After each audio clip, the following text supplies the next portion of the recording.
Hello, all of you delightful beings out there, and welcome to the stream. I am Zim, and this is Data Anomaly Hunter's Scar, Season 2, Episode 9, Training Montage on Track for Adventure. You sound so excited.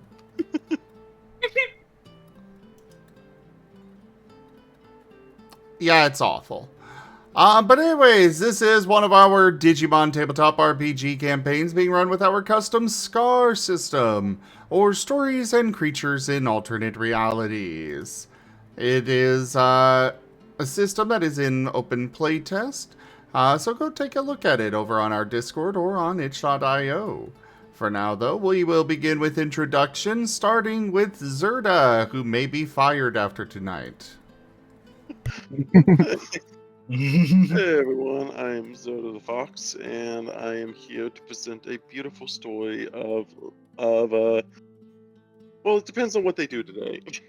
Maybe in danger, maybe not. Depends on the action taken. Bear. No cause for alarm. Maybe bears. Who knows? Bears? After you, Bearmon? Game.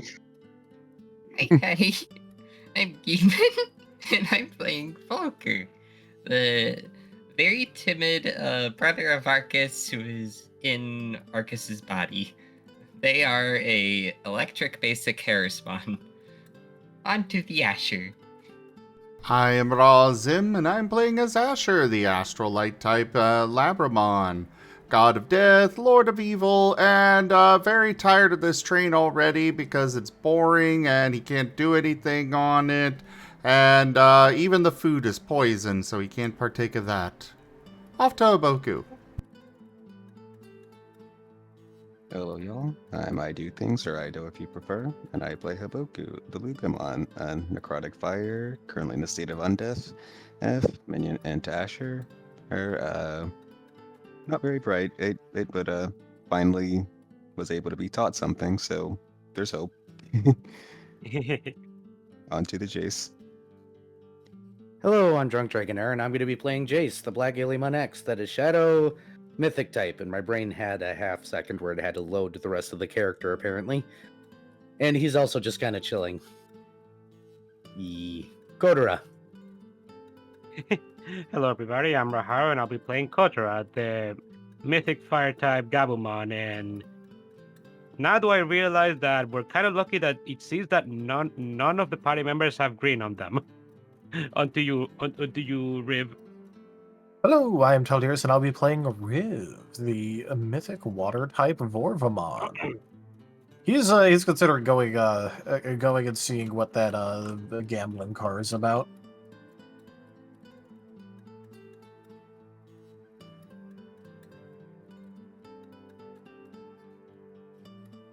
All right, for the recap.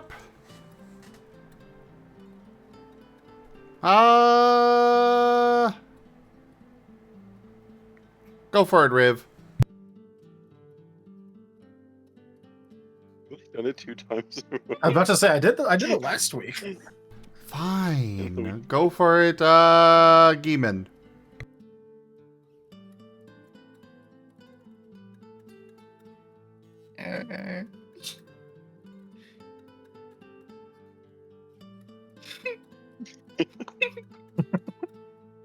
You got this, Gimund? Deep breath now. You know, somehow I don't think that's helping, Era. I'll mute myself.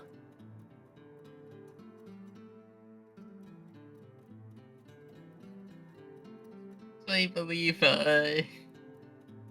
we got to the train station. And found out the Shoutmon and I forget the other Mon, but the guitarist were also there, and Jace was trying to hide. A generous bestowal. IDDoThings tipped $10. Borkaf Bark War Far Wurazim coins. Thank you for the tip, Ido. That is the first tier of the tip goal completed.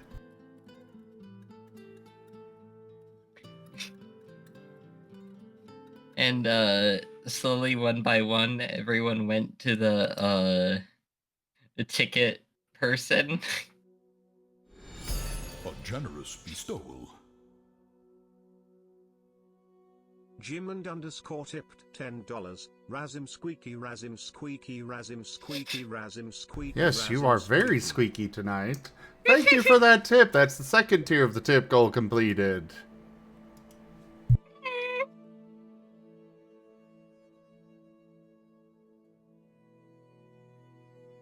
And once we got on the train,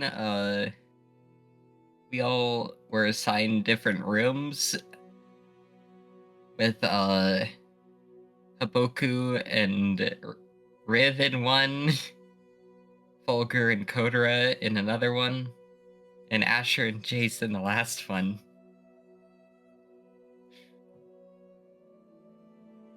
And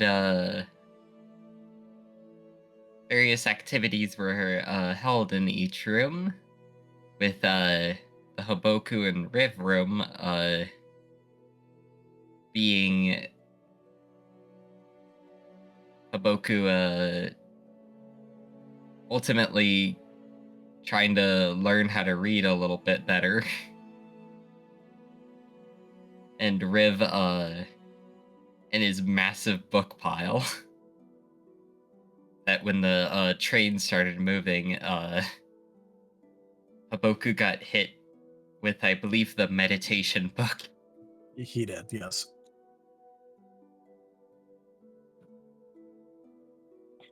And Fulgur and Kotora, well, Kotora basically learning about Fulgur's new blanket.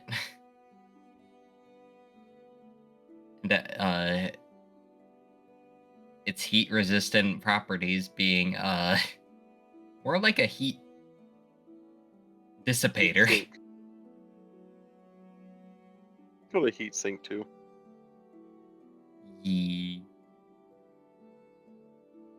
And with basically Jace playing guitar in their room. In the Asher and Jace room.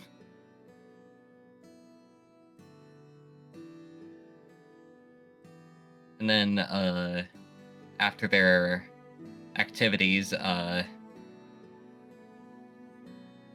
everyone except Fulgur, because timidness, went to the train's cafeteria to have lunch, dinner, ultimately dinner.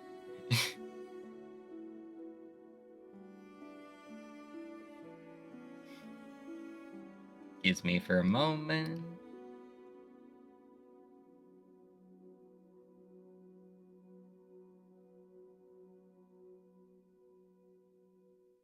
Okay, I do not. The sneeze that never comes. Lovely.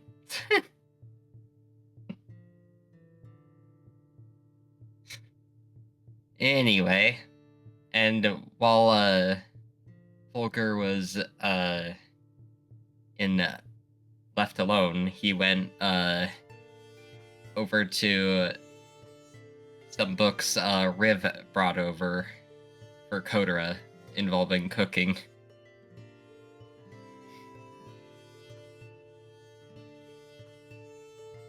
And wanted to learn more if snowberries could be used in anything else.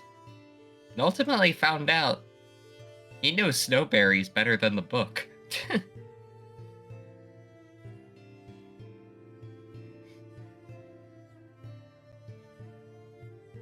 And meanwhile, in the cafeteria, everyone ordered a dish, and Asher learned about the hidden green.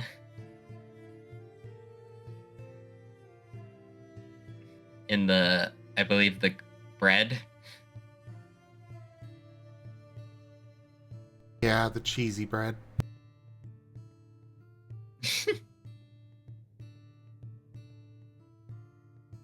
Which caused him to basically run off towards the caboose of the train.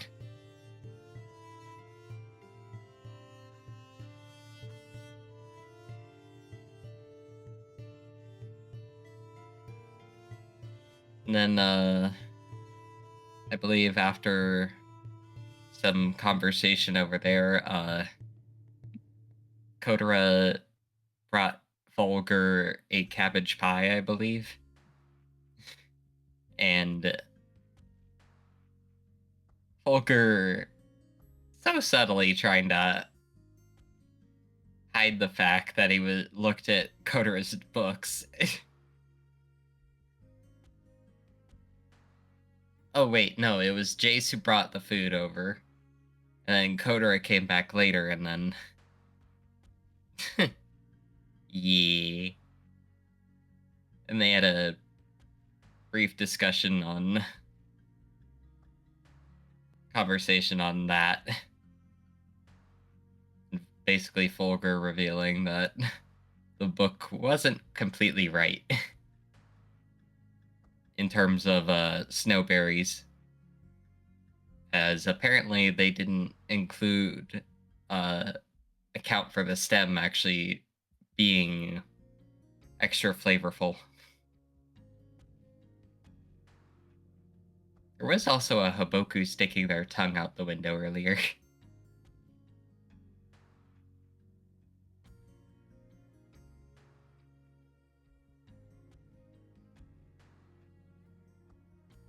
I kind of forget if Jace ended up going to the caboose to after Asher or no. He did.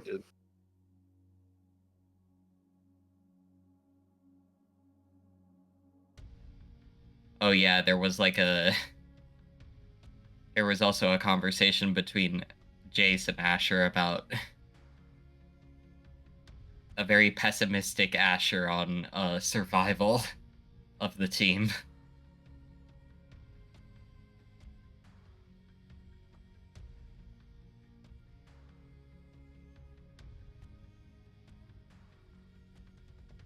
I believe that was most things.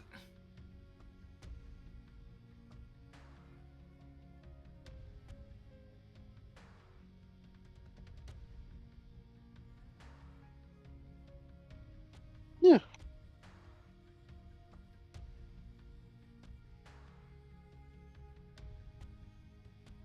And everyone can pull up the map.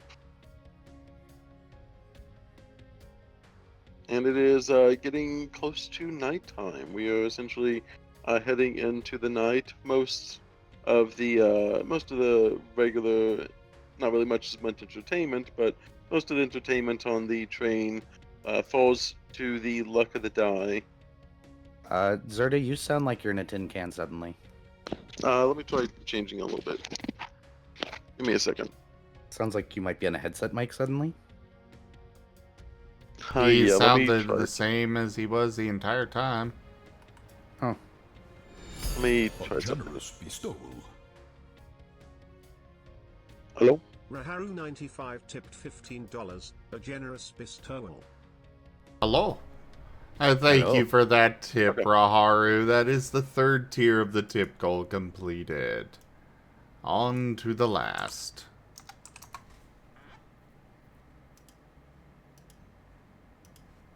Okay, and that should be a little bit higher. I mean, the mic is at my mom's place for the weekend. I ended up leaving it at home. I had a really, really busy week. But yes, sorry for the lack of quality mic, but we'll get it fixed up soon. But yeah, so you guys, like I said, there isn't too much to do on the train itself. It's mostly a traveling train, though they do have the entertainment in the Luck of the Die room. There is also some entertainment that plays as well in there, so it's not just purely gambling, but there is somewhat of a nightlife there to be had. What's everyone doing?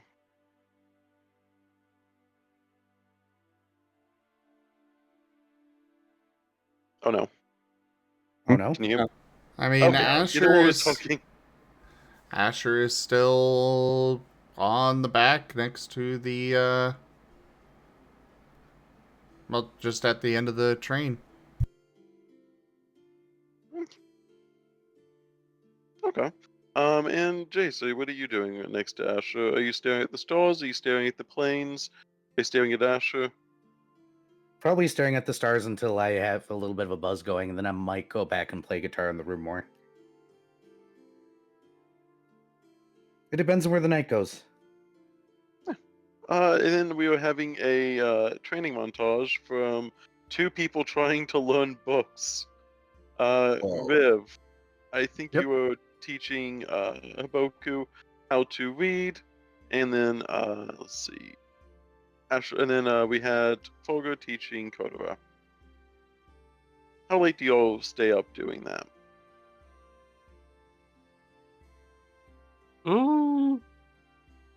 I'd say probably for a while. Kotora was just reading his book, and Fogger and Fogger kind of gave him some hints because the book kind of had incomplete information that Fogger was privy to about the snowberries and its stem. I remember that. There might be some other stuff that Fogger and Kotora can discuss.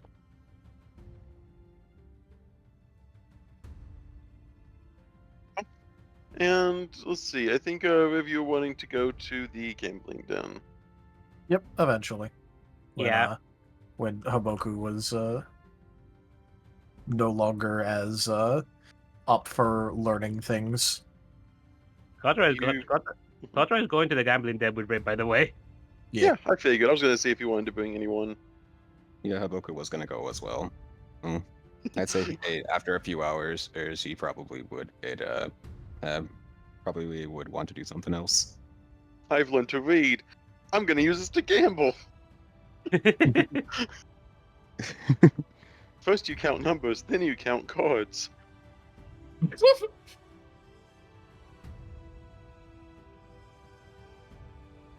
Yeah, I would say it would get into the. I would say it was getting into that kind of midnight zone where everyone's talked to themselves to enough where they feel satisfied with that.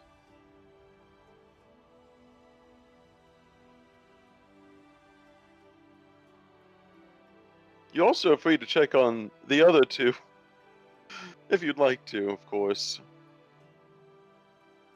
I am planning to later. Okay, I kind of But I- figured you guys would, but I also want to make sure that just so you know, you guys can do that. It is a open passenger train. Yeah. I mean, if it wasn't what you might call it, Asher and Jace wouldn't have been able to get to the other car to begin with. And the doors lock at 12, and We'll be fine. No door has stopped Asher ever, nor me.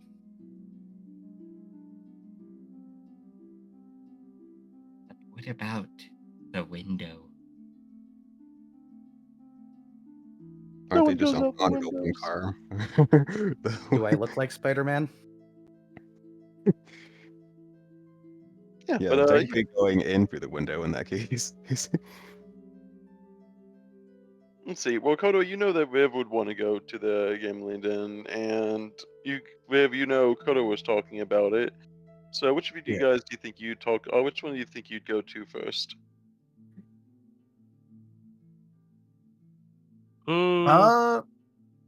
Well, I mean, Can always do a roll off. yeah. Well, also Kotora talked about how he wanted to go to it with Riv because Riv mentioned it first, I Yeah. guess. So Yeah.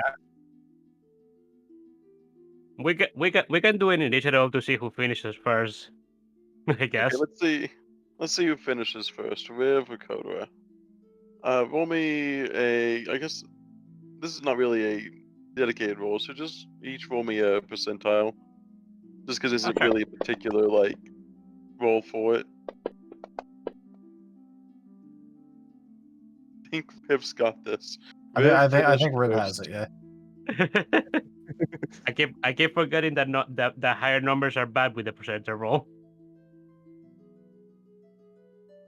So yeah, if you feel like you kind of see Haboku's their eyes start to slowly drift to the left and right, separately, of course, and independently, after enough time studying. You feel like you've capped out their brain. Even you realize that only talking can get so far.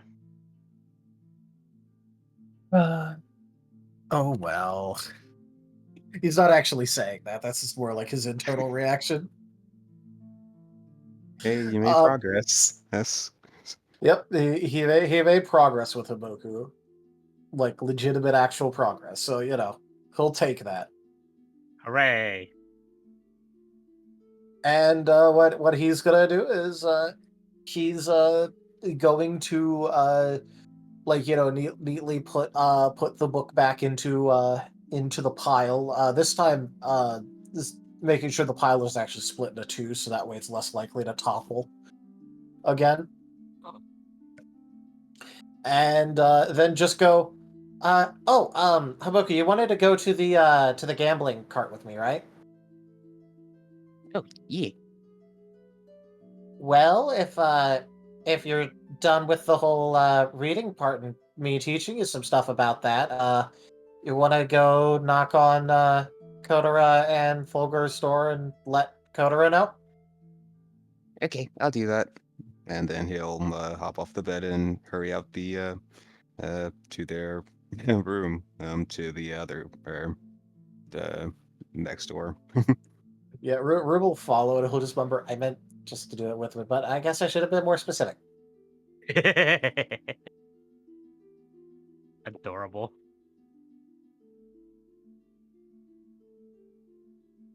I think. Hey, Gimund, do you think Kotra and Fogo will be reading a book together around now? Yeah. Yeah. With probably Folker holding out the bag of snowberries he has for Kotora to examine if he wants to examine a snowberry while reading it. Yeah. Oh, Haboku, Riv. Hey there. Hi. Hey. Uh. Uh. uh Haboku pauses. Yes. Oh right. Hey, we were gonna check out the game place now. Oh, the gambling thing. Right. I remember that. It's time for that, huh? Sure. Fogger and I were going to go to the gambling den. I'm not sure if you'll be interested in going there with us. Gamble? As he tilts his head. Have you never heard of gambling?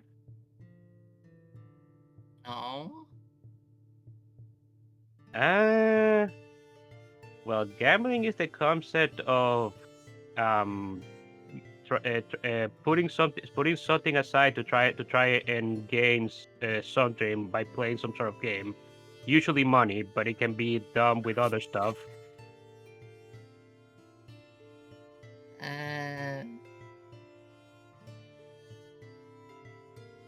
It's effectively about odds and risk and all of that.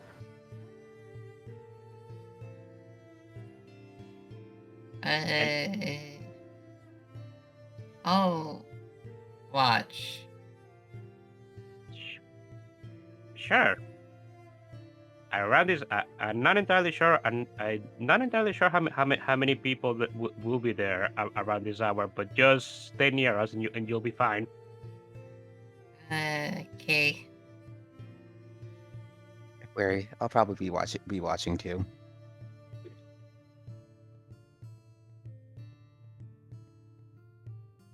And up the four of them go.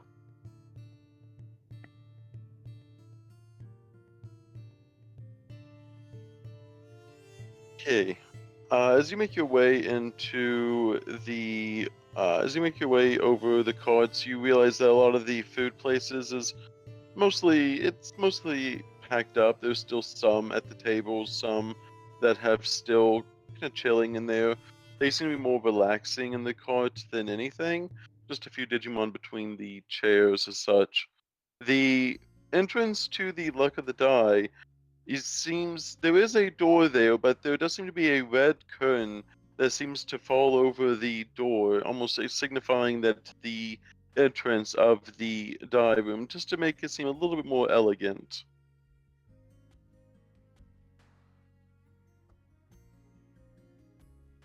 And let's see, as you step into the Gamely Den itself, the lights of the room are all tinted with a Not enough ale.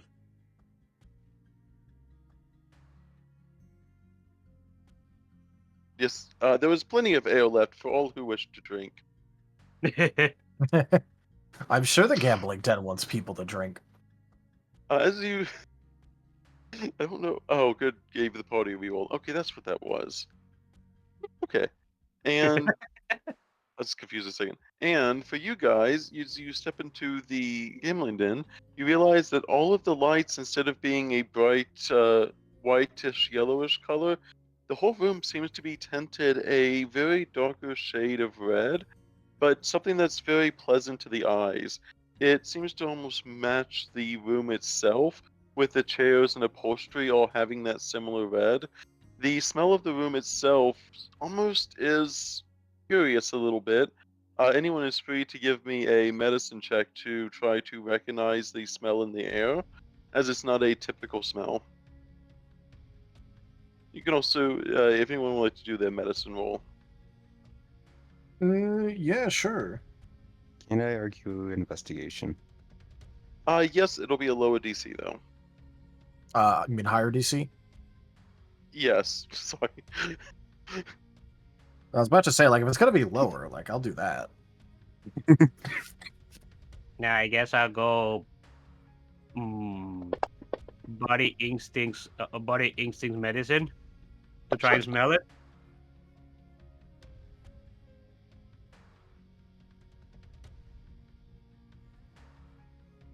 Is that a investigation or medicine check, Riv? Medicine. I didn't think we've had that high of medicine. Medicine. Yeah, those ones. Riv does actually have, like, a little bit in medicine and does have some medical supplies. Of course, that's mostly because he was used to having to, like, patch himself up before. True. Okay. I'll say that Folger. Sorry, hey, that was accident. Ido Tower, what? I don't know what that is all of a sudden. So you would actually recognize it, Folger. It is as you're smelling the air, it reminds you a little bit of home, but in a different way than you're expecting. It seems to be a plant that's called it is a Suita plant. I'll post that in chat. It is a Suita plant. It is known to have both calming and very, what's the best word to say? It is a calming and relaxing herb from your village that is usually used to dull pain as well as create a very, very minor high to anyone who is more ingesting it. You're not sure how much of it is in the air, but it definitely smells like that plant that you are used to, that distinct sweet smell that almost brings a sense of elation to you with just the memory of it alone.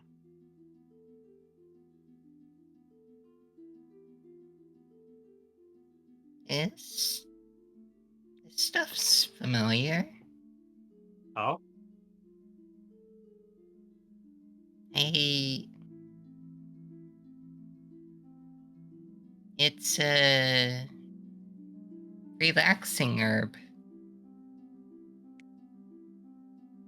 relaxing herb. Huh.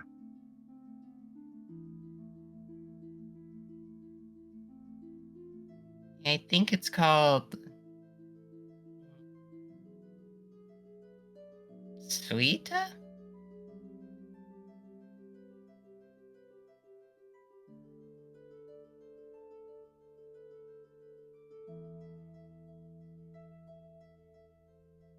Interesting. Also apparently dulls pain. Dulls pain.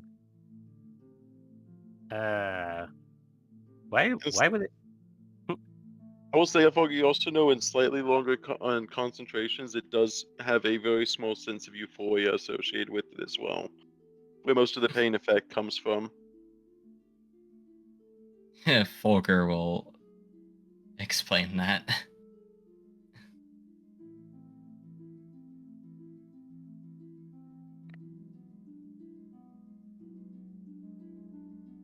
So you're saying you can smell the scent of that herb in the air? Yeah. That's concerning. Is that legal? Legal. Ribs are gonna roll a lore check to see if he thinks that this is legal. I will make it legal. I will make it legal. Under whose authority is the sentient train? Is it the train's destination? Is it the train's origin? Is it the train's birthplace? You act like there's universal laws in this world. Well, yeah, no, but there is the problem of hey, is this like an accepted thing? Can you do this? Go ahead and Cause like this is a pretty big thing of probably at the very least there's going to be something about this. yeah, go ahead and Do you want any modifiers to this dice difficulty yada yada yada? you can just keep it as is. You can do a medicine lore check on it, or either one, or an academics check, either one. Well, if I can do academics, then I'm doing academics. Yeah. It's Riv. True.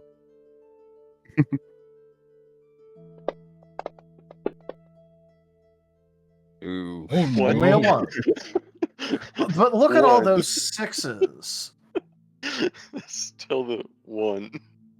Oh no. I do have one vigor I could use. This is just a lore check, by the way. I know, but there's a bunch of sixes there, and I'm tempted. Technically, we are near the end of the day. And we are near the end of the day. As So, you the know famous what? meme goes, do it. Do it. Also, Yeah, you- I you am won't be doing able it to just a bit use better. it. You won't be able to use it for any rolls that happen to come up during the gambling. That is true. You have 10 seconds. Yeah, you know what? I'll just keep the one. It doesn't matter that much. He's just more wondering, like, if he knows if this is illegal or not. So you don't really know the judicial law of a train. You get stuck in your head trying to think where the legal system would lie, and you get so sidetracked on trying to figure out the origin of the law that would apply to a moving train, a moving sentient train, and you're too spent trying to figure out the place of origin that the law would even originate, and you get too distracted and forget. You just can't come up with it. You just can't find a good place to point to it. Well, I don't know if he'd forget, but yeah. Yeah. Being unable to place something, that makes sense. Yeah. It isn't like Oh. he'd forget about the conundrum, though. Yeah. You forget which jurisdiction the train would fall under. Though you don't feel like it's illegal. It seems a little bit suspicious, but you don't feel it's illegal. You feel like it's just like someone having freshly baked goods outside their doorstep, and is that considered illegal to try to entice people to buy you? He still thinks this is kind of different than that, but he just isn't sure how to. Yeah. Also, there is a slight sound of music that comes from a bass guitar over in this corner over to the right. I don't really have a stand for him, but over in the bottom right there is a bass guitar player that seems to just be playing a very smooth jazz-like music with a very somber tone about it all. A few of the tables have full seats. A few of the tables seem to be empty. different Digimon sit at the head. Each of the ones running the table seem to have a couch as well as a pouch beside them. You're not too sure if there's dice, chips, or what have you in it, but you can tell who is the game master and who is the game players. And you even recognize a few of the Digimon from whenever you guys were waiting in line to get on the train.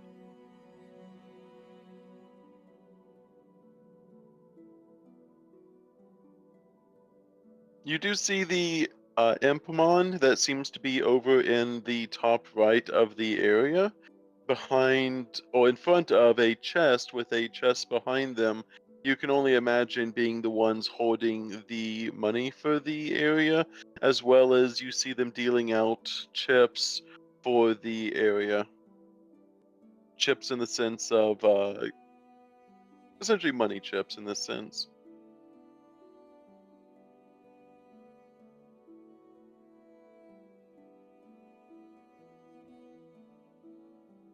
All right. Well, at the very least, Riv would probably start off by at least looking around at what games they have.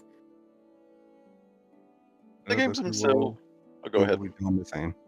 No, I was just gonna say Okay. Haboku will be doing the same. A lot of the game tables themselves seem to be one-on-one, in the sense that one person seems to be playing against the game master, and the other seems to be watching, either waiting for a turn or just wanting to see the outcome. But there doesn't seem to be very many multiplayer, essentially, games that are going to be taking place. Some of them have cards, some of them have dice. Some of them seem to be verbal exchanges between the game master and the player themselves.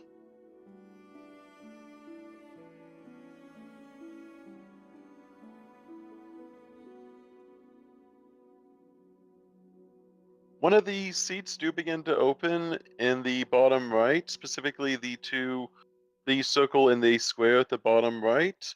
The seats open as with a few kind of disgruntled. The other Digimon at the table seem to laugh a little bit, but through a few exchanged hands, you see the Digimon get up from the table and excuse themselves as they go up to the counter for the Impmon, and quickly following would be leaving.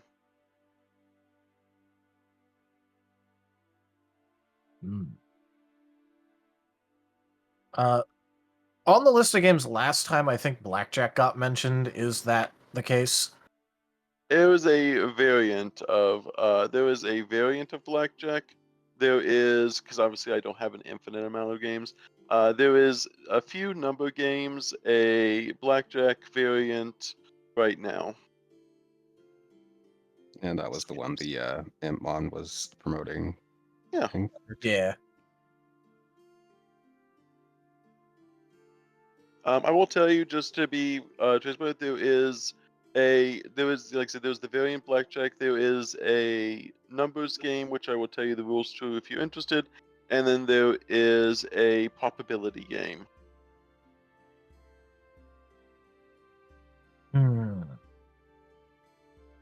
Well, at the very least, you said it's a blackjack variant, so let's start there. What makes it variant? So let me make sure it's not blackjack. Oh, sorry, it's not. I think I might be having the wrong game. It's the one where you do to 21. Yeah, that's blackjack. Okay, That's yeah, then yeah, blackjack. it's that one. So essentially, it is going to be a variant where you need to get as close to 30 as possible, and you both roll d10s and then choose to stop or keep rolling. What sort of rules does the dealer have to follow? They just they roll first. Oh, okay. I'm playing that. I'm playing that right now. I was about to say, so they choose a number to stop at, like, so they roll first and then continue rolling and then stop at some point. And you just gotta roll better. Back and forth. It's back and forth. Doesn't matter. Dealer rolls first. I have advantage. I'm playing this. Have fun. I was just clarifying because I would be there too, out of character. I'm playing These are this one. meant to be a little bit fun too. So I know. I'm just saying, like, the moment I heard that, I don't care about the rest of it. yeah, we'll go ahead and go ahead. So we'll go ahead and how much? You notice that there is a 3 byte limit for any of the gambling tables as well. For the essentially for the maximum price you can pay per game. Okay, so max bet is 3 bytes. What's min bet? Min bet would be 5 nibbles. So not too much of a range here. Max bet is 6 mins. But let's go ahead and start off with a min bet. Okay, 5. Just to get the rules under play. So we will each roll a d10. I'll roll the first d10, and then we'll keep going until we get close to 30. And then we will see who stops and who ends first. Oh, so it's literally 1 by 1. Yeah.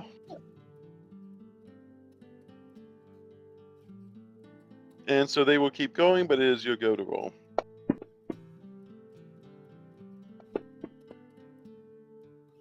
Okay, that is 9. And you can keep rolling.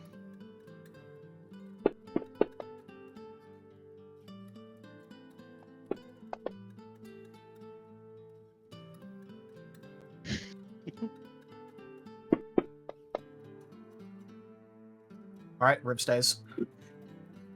That is 29. Now let's see if this guy can actually roll to even get close to 30. You might want to make the Dang. start be roll 2d10. That way That it might be accrues better. faster. Because there's no way possible to... I you figured can it'd even be- make it 3d10 if you want. I might make it 3D. I didn't realize how low that it can possibly roll. You could roll so- ones. That is 10, 13, 15. That is 22. 29. All right, so does that push? Then in this case, it is going to be a tie, and you Yeah, will does roll that push? you will roll one final d10, and the closest to 30 will 30 wins. Okay, so basically just try and roll low.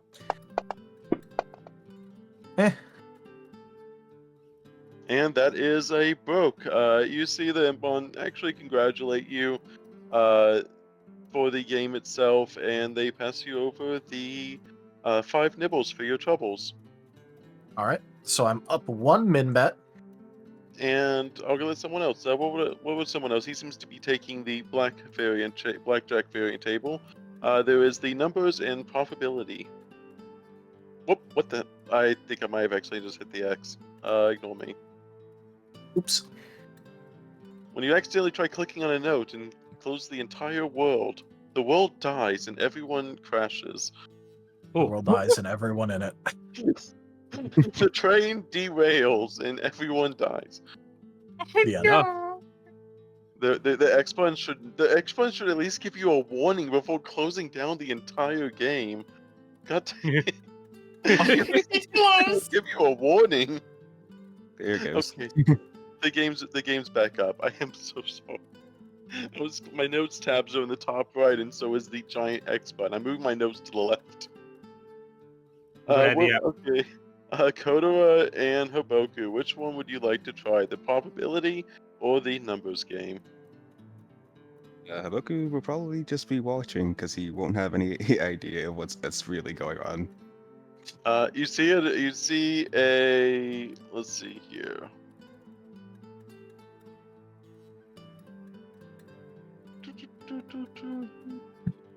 I was actually going to ask what would be the role to to watch what's going on and actually comprehend it, and put in the Okay, Chris. Yeah, you should be able to. You can go ahead and roll a. What would be for kind of understanding? Mind.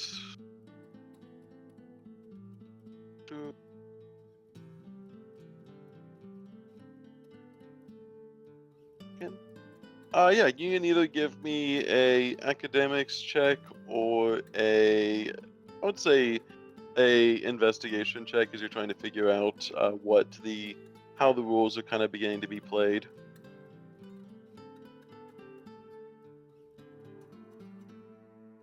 I'll roll an investigation check. That's a slightly better roll for Korra. Yeah. Well, as soon as I Yeah. get back. Yeah, Yep, and that's- also you guys should be back in. You should be able to connect back. Someone's gonna be mad at me. I think so. Okay. it's taking a bit. I will say, just to give you a heads up, the probability game is the Monty Hall problem, if you're familiar with that. I am not. And Okay, yeah. perfect. Well, don't tell them. Don't worry. I may know how to card count, which technically speaking doesn't help as much, but the rules of the blackjack variant are advantageous. So I figured that you could just roll like 1 3 times in a row and then just keep making it go longer and longer. yeah, but that could happen at actual blackjack though. So you know. Yeah. You could literally get like 5 aces in a row. And a just like, I match. just Had that wanna- happen. Like, I just want to end the game. Come on. The worst the part about other- getting 5 aces is you always have to split them. It's just a rule. You have to. Oh. You Okay, don't actually have to. Kotora is feeling especially investigative today. You feel like you have after seeing Riv and them go at it, you realize that you feel like you could handle at least that game particularly, though the other games also seem like they have more fun than trying to nickel and dime anyone. The game seems to be more fun in general, but there is that element of money to add to the intensity of the situation. Wait, so you're allowed to play the game without betting? No, you still have to bet. The danger, Okay. the part of the fun is from the danger. Fair. Okay, I think Korra will attempt to do it once. Would you like the numbers game or the probability game? As Riv is at the blackjack table for right now. I guess the numbers game. Perfect. You see a Dracumon who seems to be just sitting by themselves at the head of the essentially or the head of the table itself, and they invite you to sit down and offer you a proposal for a simple game. The booger's not. So there was oh no. He says, "This is a fun game, a fun game. It's very simple, in fact. We're gonna both," and he'll, as he begins to explain the rules, "you and I are going to take turns saying a number between 1 and 9, and we're gonna add those numbers together, and then whoever gets to 100 first wins." So Okay. you'll say a number, and I'll say a number. How much are you wagering? I'll wear a bite. Throw a bite down at the table, and he says, "Perfect. Would you like to start, or would you like me to start?" You go ahead and start. They'll lay their claws confidently on the table, and they'll say, "Once again, the rules are you can say a number of 1 to 9, and it'll be added to the previous number. First to 100 wins. I'll start with 5.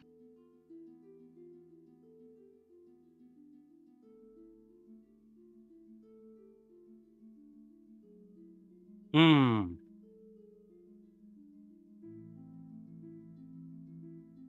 One. Okay, and then he'll look on me and say 7.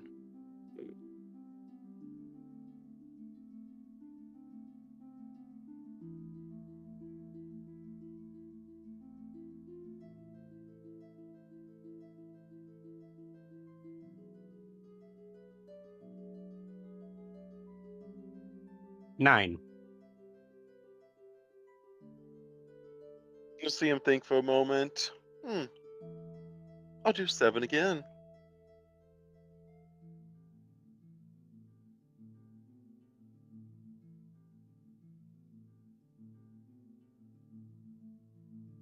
He looks at you pondering very carefully. It's a simple numbers game, of course. Yeah.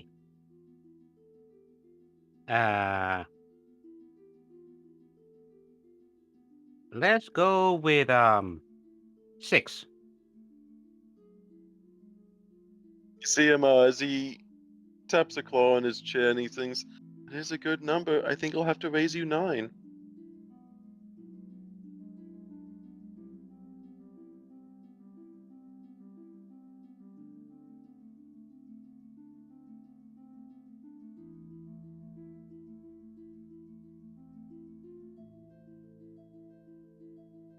Hmm. 9 again. Such a nice number. I'll say it thrice. 9.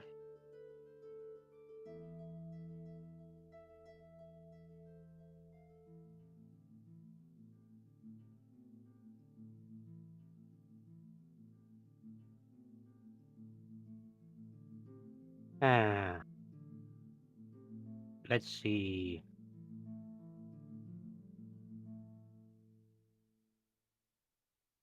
7. 7 is such a good number. I think I'll go with 6 this time.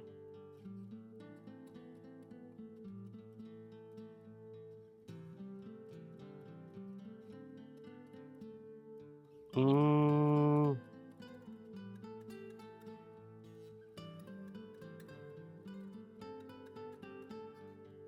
Oh. Oh, let's go with 6. You see him with a huge grin across his face, and he proudly proclaims 9.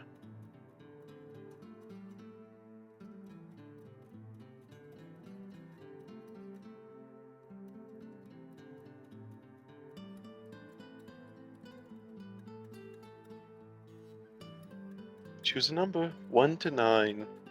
Who will get to 100 first?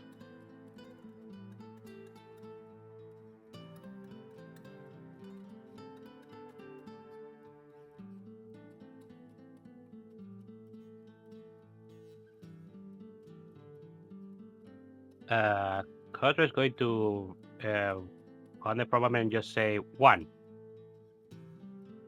And I think I'll choose 9, which puts me at 100. I'm so sorry for your loss, but it was fun playing. As he'll scoop the bite from the table. Mm.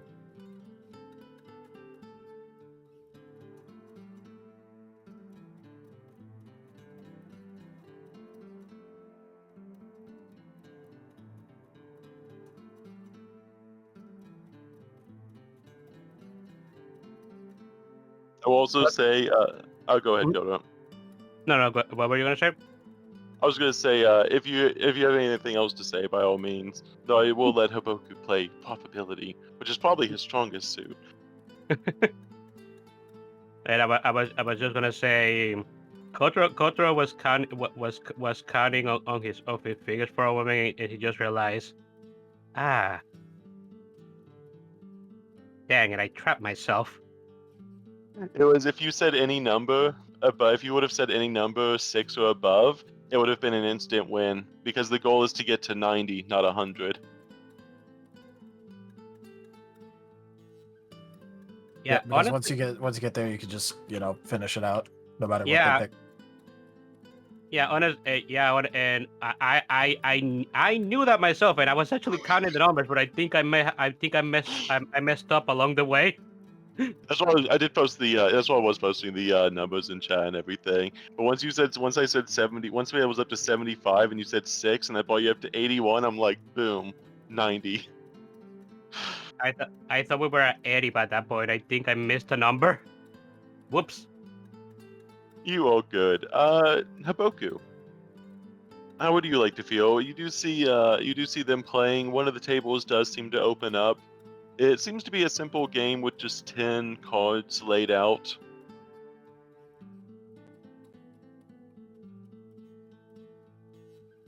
Welcome back, Haboku. You have one table open as you see the other two playing. Folga, you also see a table open. You see Riv confidently win their game, and you see Kotora getting entrapped with their own claws with their numbers game. Fulgur's gonna go watch Haboku's game. Which table is that? That'd be the circle one right at the bottom. Circle middle.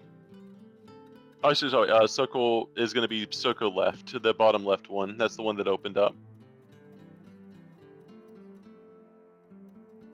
Did Haboku gain anything from his investigation roll? Let's see. For 3 investigation, you feel like after knowing what you know, you feel like the probability game is probably best after you see Riv trying to outmaneuver dice on a table, and with Kotora losing the numbers game, you feel that you would probably have best with the probability game, as you figure, what are the odds? He will give it a shot. Didn't really see himself playing, but no harm in it. And if Riv and Kotora are both trying. You see a table with 10 cards laid out. You see the Digimon themselves, they have all of the cards turned face up, and they put all cards down 10. They shuffle up the cards after you arrive at the table. They show you, this is just a simple game really, as he places down a card with a single rose on top, and all of the other cards have an X. All you have to do is just pick the right card. I'll give you a special advantage after. And you see them pick up all of the cards and begin to shuffle them in their hands. They quickly look behind them. They put the cards behind them a moment just to kind of shuffle blindly. And then they put all the cards down on the table and say, here, first off, what would you willing to bet? What's the minimum? 5 nibbles is the minimum. Okay. Boku will just, after taking him a minute to count out, and he will slide the nibbles across. Perfect. And you'll see him stack his own nibbles in the side of the table. It says, pick a card. You have a 1 in 10 chance to say, pick the right card. But in this game, you'll actually get triple of what you paid. A little extra for you. You pick a number 1 through 10.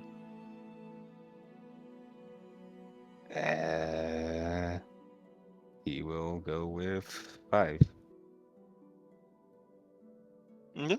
And then you see them begin to...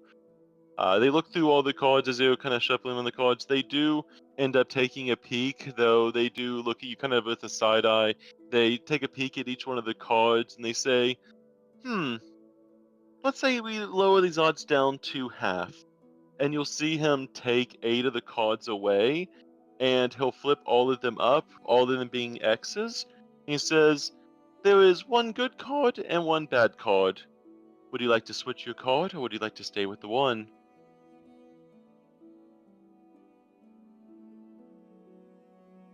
He reveals all of them except 5 and 8.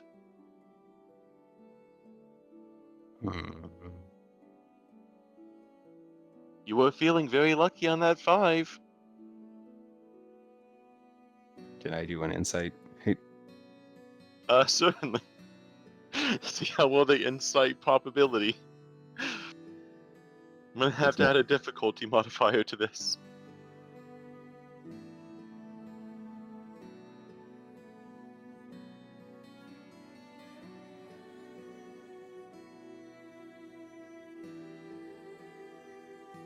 Okay, that number.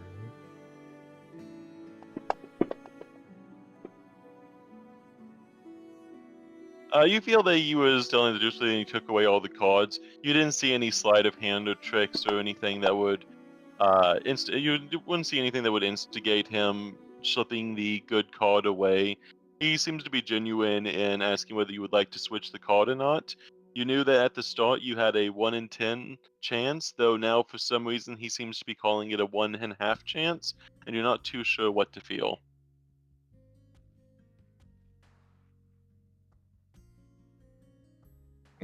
He'll stay on 5. You'll see as he'll flip both cards up at once with a dramatic flair, and as he places both cards and says, "Well, looks like 8 was actually the answer. I'm sorry, little buddy." And he'll grab the nibbles, but you're more than free to play again, especially if you think you have an eye for which card it'll be next. Oh, I just wanted to try it once. That's great, thank you. Well, Five. and Haboku will just hop up, down, and waltz away.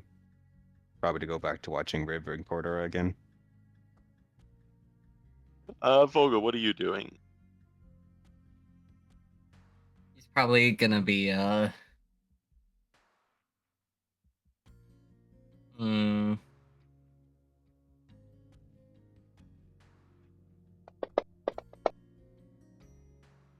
Okay.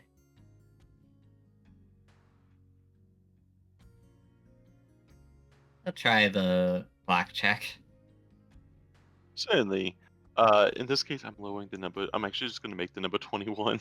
As I no, I'll make it legally distinct 20 instead. Legally Legally distinct distinct from 20. what? I don't think. It's It's not.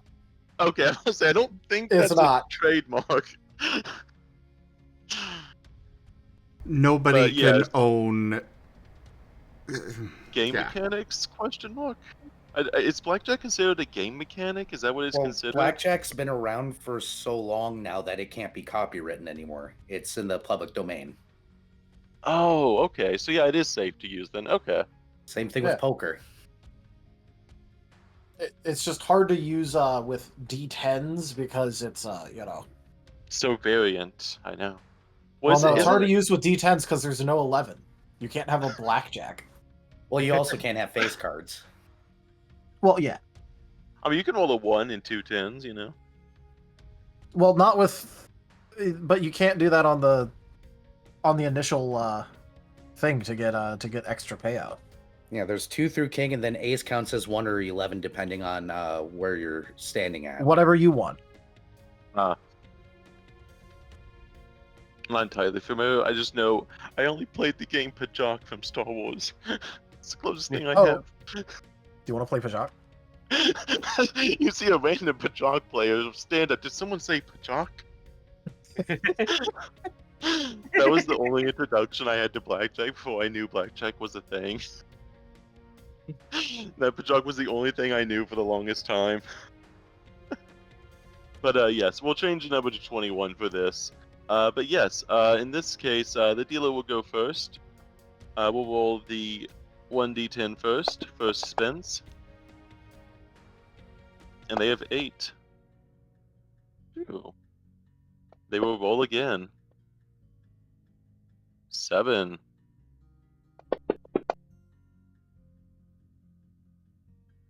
And they will probably roll one more. It is your go, Arcus. They were at 17.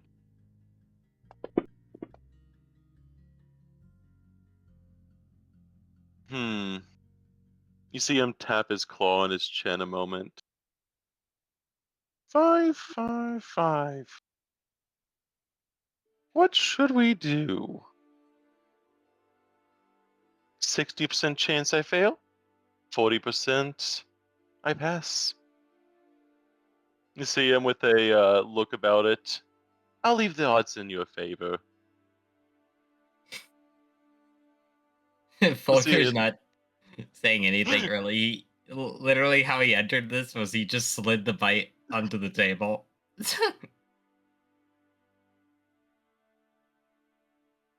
Let's see, one last d10 to get to 21.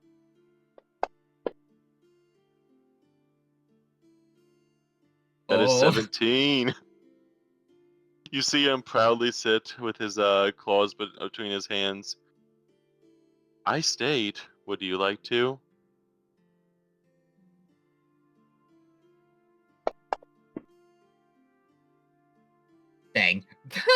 Okay. I'm sorry, my spiky friend, but I'll be taking that bite. So you're free to try for double again. After all, you only lose when you quit.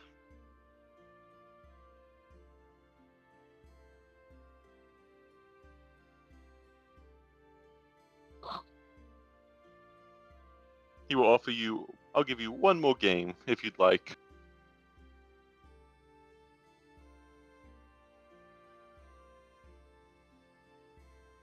This time he'll slide 5 nipples.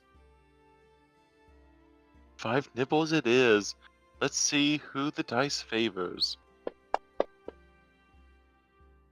And with a 1, he confidently looks at you. Sorry, I was just adjusting money.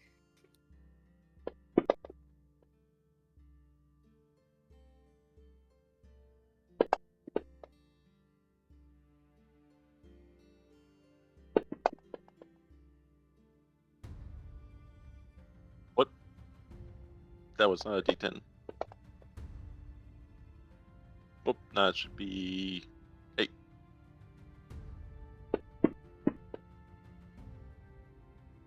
Okay. These low rolls. Here we go. 8, and that is 15 again.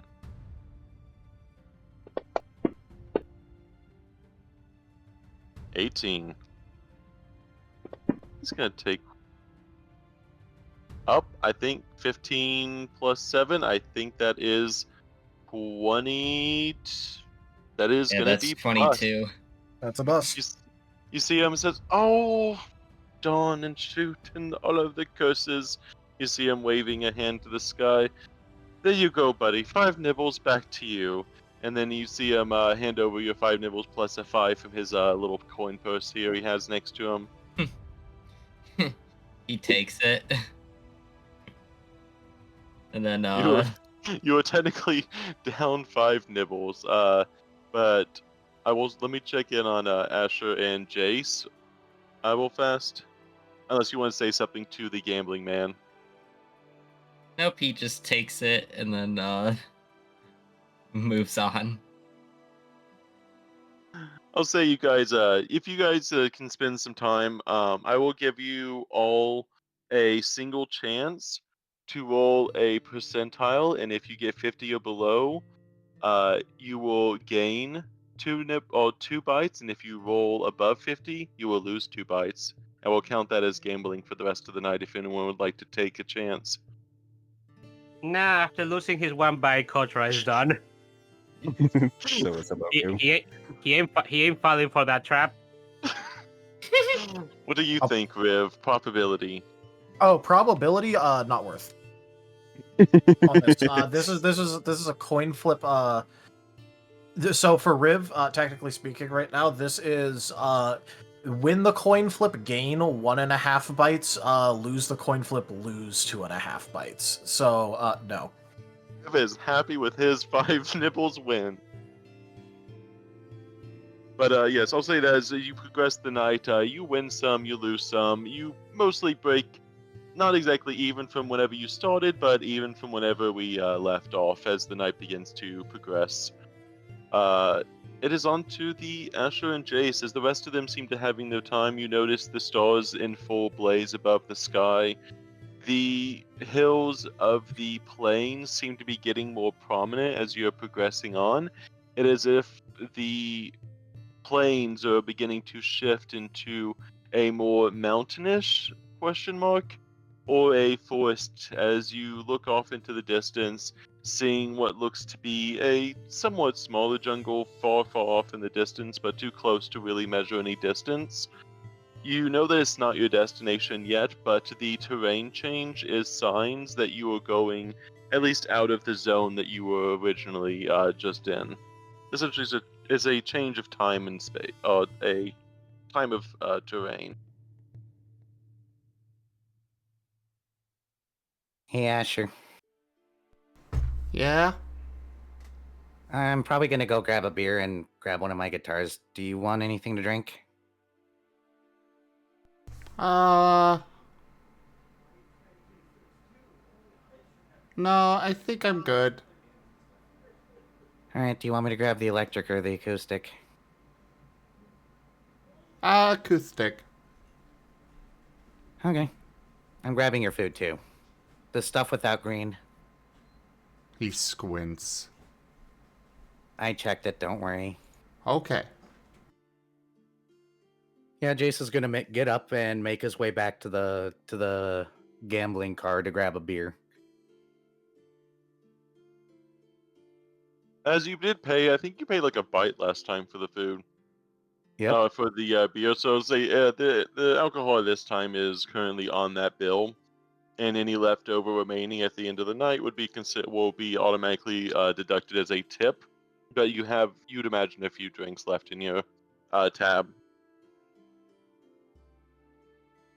Yeah, I'm just grabbing a beer and a Yep. glass of water.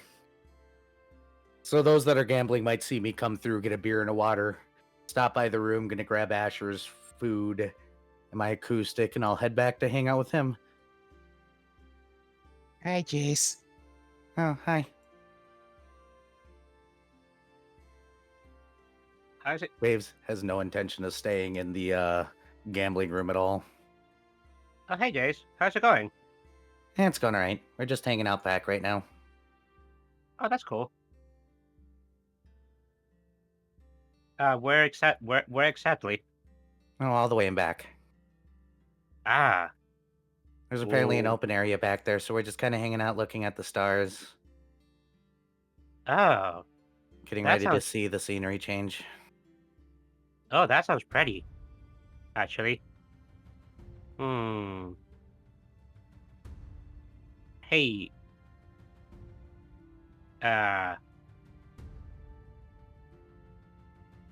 Do you mind? Do you mind if I come over? I don't mind. I don't know what Asher's mindset is right now. Is something the matter? I think he's bored. Ah, fair enough. I mean, this place was kind of fun for a moment. Although I'm a bit frustrated because I messed up my game. All these I'll- games I- are just rip-offs anyways.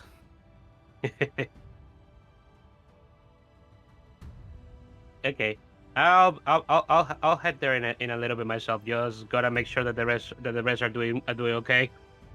No worries. Jace will start making his way to his room to pick up stuff.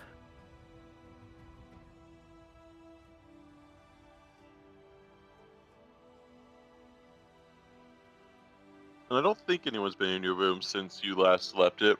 I think was Fogger. I figured if Fogger was in your. I feel like Fogger was in your room for something, but I forget. For a little while. No, he ate with me, Ah, that was it. but Fulgur's not there anymore.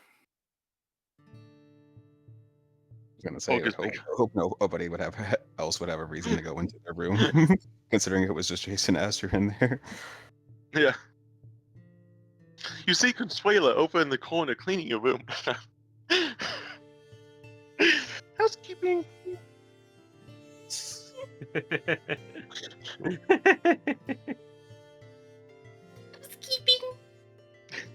It's like 11 at night. Get the hell out. I go. You see them place cement on your pillow. Uh-huh. I'm gonna grab my guitar, head all the way back.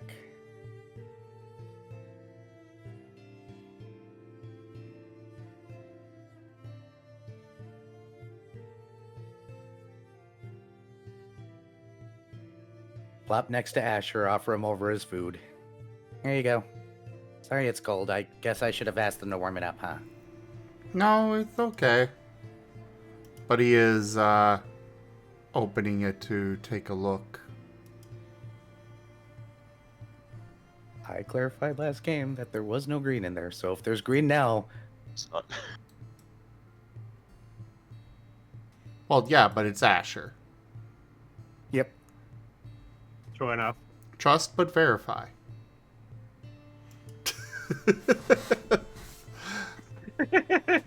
You are confident no green has entered this.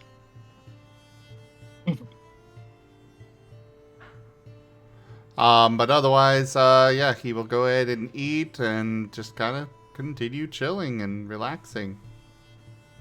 Yeah, Jace will start plucking at his guitar.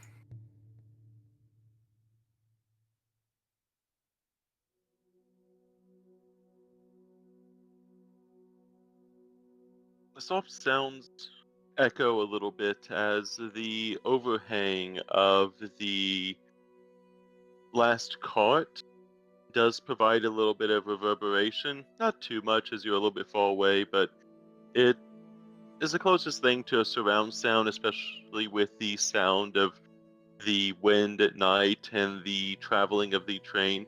Very soft engine noises to be heard across the whole carts, but for the most part, the light vibrations almost soothing and idling there underneath.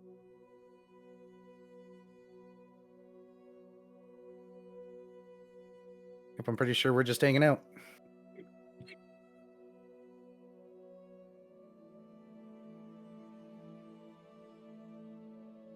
Unless And the Asher night- wants to say anything.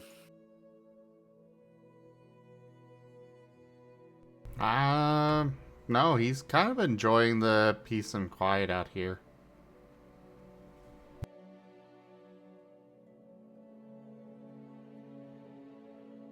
As the night begins to progress on, the tunes themselves providing a calming effect. You would feel yourselves not exactly like you're about to fall over tired, but even you guys realize that the moon can only go so high in the sky before it starts to go down the other way. It's not exactly getting into the morning time, but you would figure it's around that 1, 2-ish time.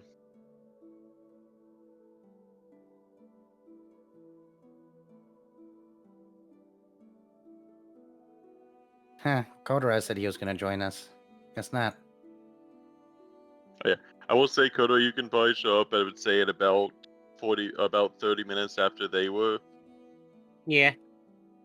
So, Yeah. Kotora is going to be showing up as kind of right after Jace says that. Oh, there he surprise, is. Koto. Hello there, you two. Hey, Hmm. What are you guys doing here?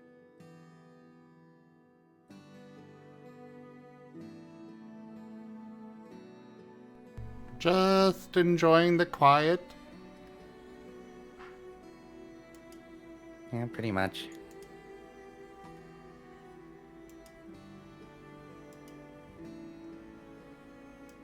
Korra is going to nod at that. Hmm. Do you guys enjoy watching the scenery? I think we're just kind of used to it, maybe. Yeah, pretty Nah. much. How Trying long? to keep things ID down when we go into the forest zone, because I know how bad it is there. You know. True. Eh. Have you guys seen the scenery that we're passing through right now? Like before? Yeah, we've been back here quite a while.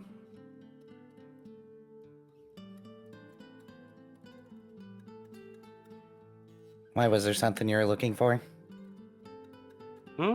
Not specifically. I was just curious. How long have you guys been wandering? Oh, I don't know, after dinner. I came out here. He was here before that, I assume, right, Asher? Repeat that last. I said, I came here after dinner. I'm pretty sure Asher's been here for a while longer, though.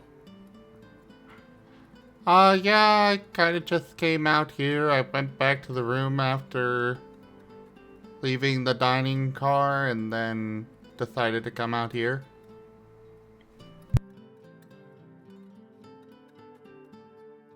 Kotora is going to nod. That's fair enough. Hmm. Yes.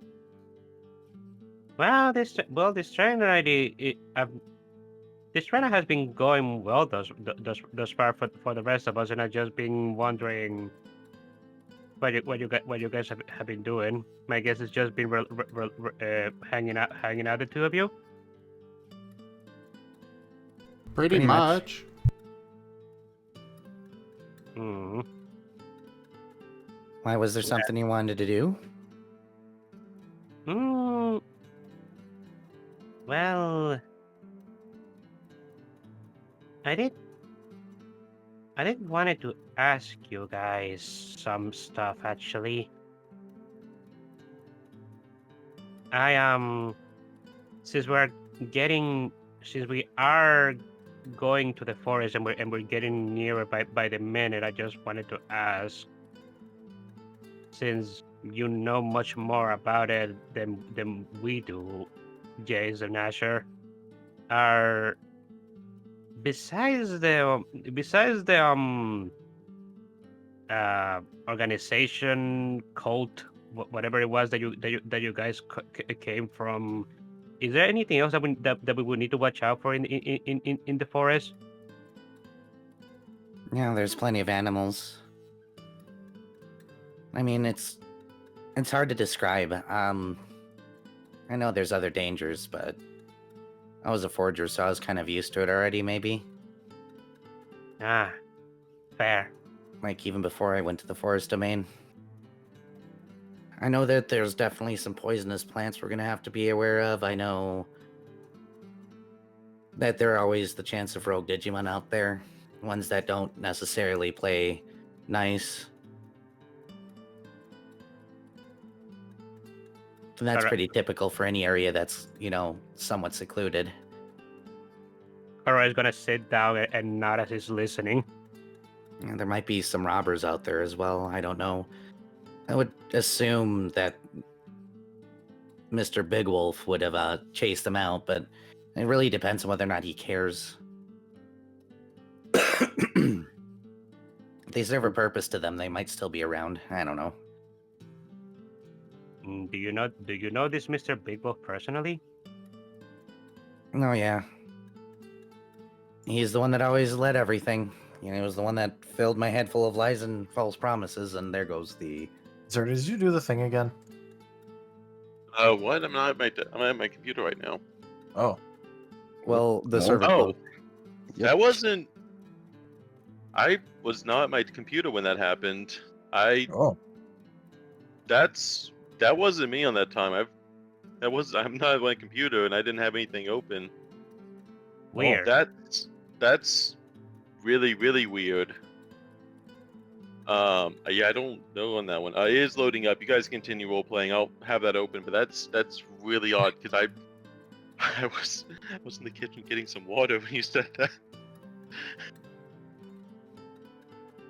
It is back up, but you can continue talking. I don't think you need the scenery to talk. Okay. Where was I? Big scary guy was your boss. Oh yeah, that filled your head full of lies and stuff.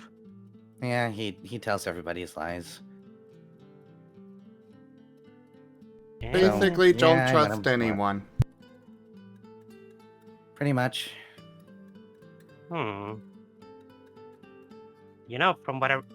from the way that you told your story initially, there was something that caught my attention, and you kind of made it seem like the guardian of the forest had some sort of attitude change from when you began, from the first time you met him to when you ended up escaping from the area.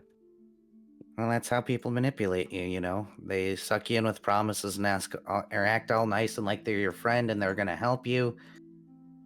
And then slowly over time, twist it to their advantage. It's something I had to learn the hard way. So you think it was always like that, and it wasn't something that happened along the way? I doubt it. He already had a couple of elites by the time that I showed up. I see. And so I can't say for sure that he changed when. I mean, after all, I only went there after my town was erased, so I'm pretty sure it happened before I showed up. Kotora is Or going if to nod. that's the way he's always been, I don't know. Eh. Suppose he's not somebody that can be spoken down to then. Oh no, he probably just eats you. Then that's not an understatement. I mean, like, actually physically open his jaws and probably just eat you. Kotora looks mortified at that. And that's if you're lucky. He might just, have you executed. Kotora's gonna shake his head. Oh, I see. So You we're never just gonna really have. Go ahead. So we're just gonna have to try and avoid that creature at all costs.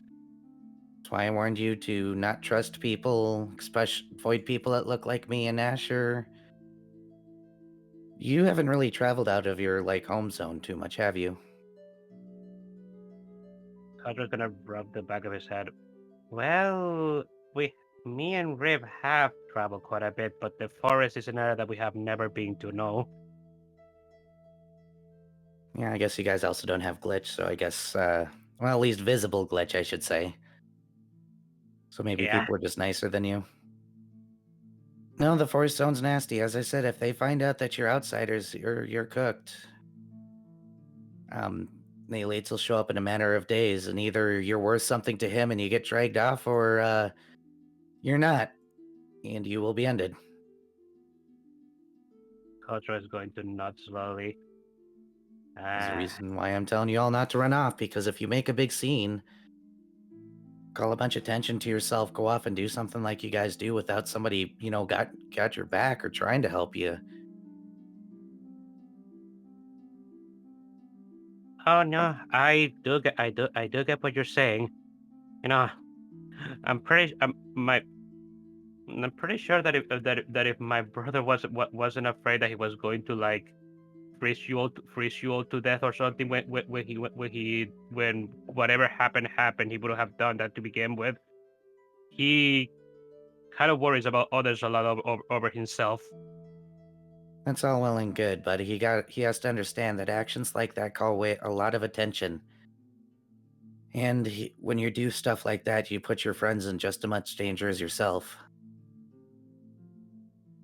That is true. Thing is that I'm not entirely sure if he can even suppress it. If it begins happening, it might just be something that he had to let happen. Which is fine, but he should have said something first instead of just running off. Suppose so. I hate to put it to you this way, but if you can't say anything when something happens, there's nothing we can do. You're right. You're right. Well, we could get mad Eh. at you, if that's what you want. Kotora shakes his head. No. And I'm not trying to be mean, Kotora, and I'm not trying to, impress this big thing on you, but I know how bad the forest zone is. I was one of them once. I've killed a few people. It's not like... Well, as I said, I was one of them. Kotora just gonna just slowly nod. Yeah, that's part of the reason why I wanted to ask all these questions, because, well, I wanted to make sure I am actually aware of what I'm heading into. I need to be prepared so that I can so that I can protect everyone.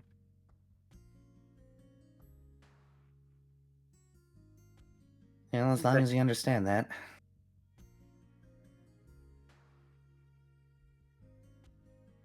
Kotora nods. Was there other things you wanted to ask? Well, what do you guys like doing to have fun? And I don't think I've asked you that. I've asked you guys that since we've met.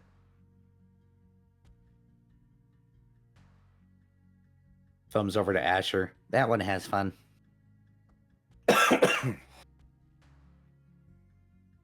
And you don't have fun, guys? Nah. I work. It's either that or else I usually just chill around with the guitar. Depends on whether or not Asher's playing that Digifinder game of his. I see. So, what do you like? What do you like to do to have fun, Asher? Well, like you said, I like to play Digifinder. And I've got my game system. He reads a is- lot too. What was that last one? He reads a lot too. Ah, just like my brother. What is Digifinder?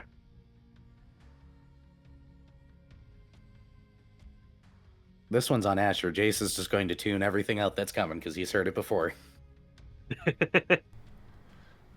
It's a tabletop RPG. Kotora is going to rub his chin. Tabletop RPG. I feel like I've heard that term mentioned by Rib at some point, but I've never seen one myself. Well, maybe if we all live through this mission, then I'll show you. Okay, that sounds like a plan. I'll have to work extra hard for that then.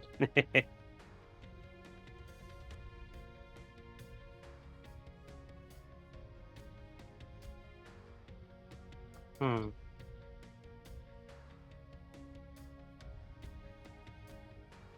I think I'm. If you guys don't mind, can I just stay here and just hang out with the scenery for you guys for a while longer? I don't really have any more questions. Jace shrugs. I suppose. Kotora's gonna nod and he's just gonna remain sitting while watching the scenery for a while. All of this stargazing and no Fulgur to be found. Very unfortunate. Fulgur's busy gamble maxing.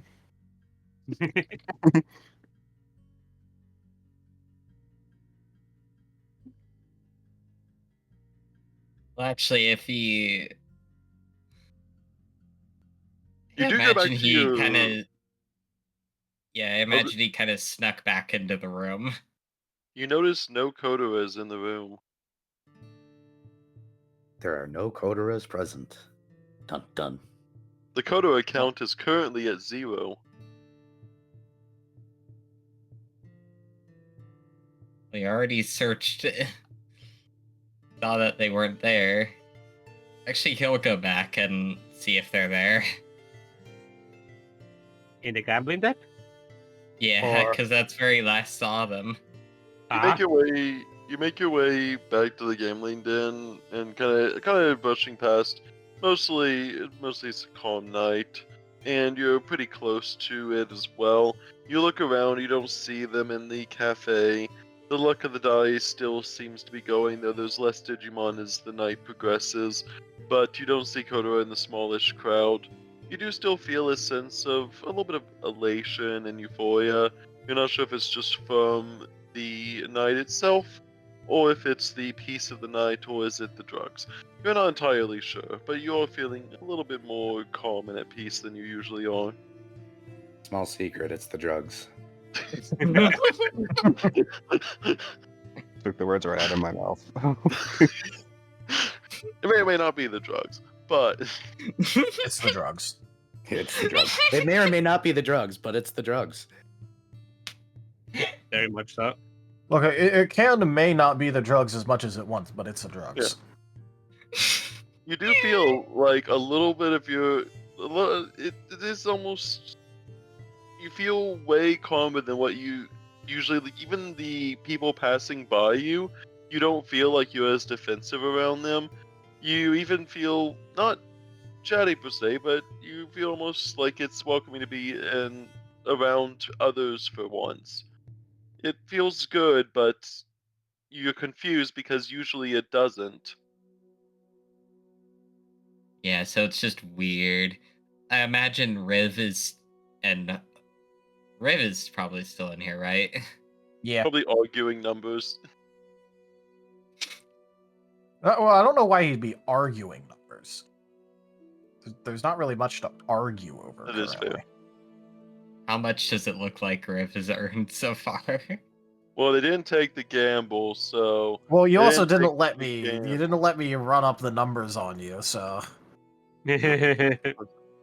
I was fully prepared to run up the numbers on you. I already figured out how to crack the game. I will give you one final game of modified blackjack. Just really fast. I mean, okay. But you Hooray. go. I mean, it's 50-50 anyway, but you know what? Sure, if I get to actually play the game, I'll wager the 2 bytes. Go for it. But since he went first last time, you will go first this time. Oh no, the rules were that the house goes first. Unless you're changing the rules on me. Glares at you. He'll agree.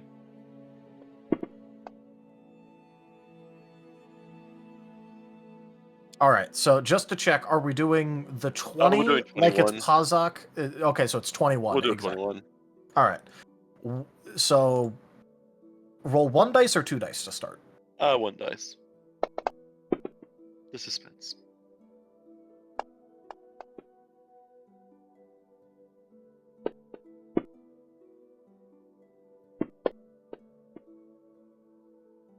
That's immediately 22. I think that's immediately 22. In that case, Rib stays and wins. Stays and wins. Hooray. Stays and wins. Dealer goes first, so dealer can bust first, which means I could just stay and win.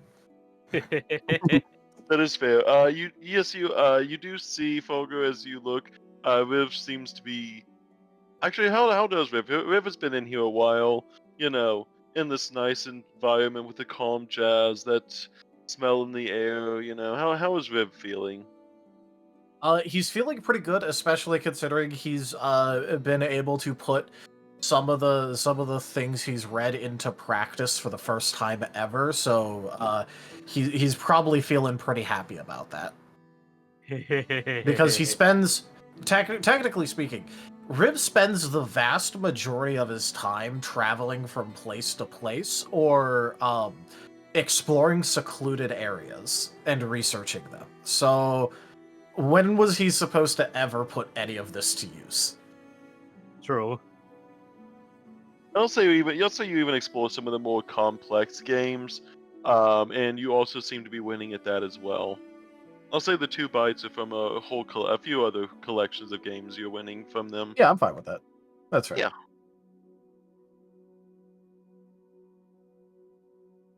You see a very elated Riv, probably happier than you've seen them in a while. He was enjoying himself. Haboku is happy that Riv is enjoying himself. I mean, it only helps that he's winning, but he'd honestly probably be happy even when he's losing because he's getting to put something into practice. Adorable. There.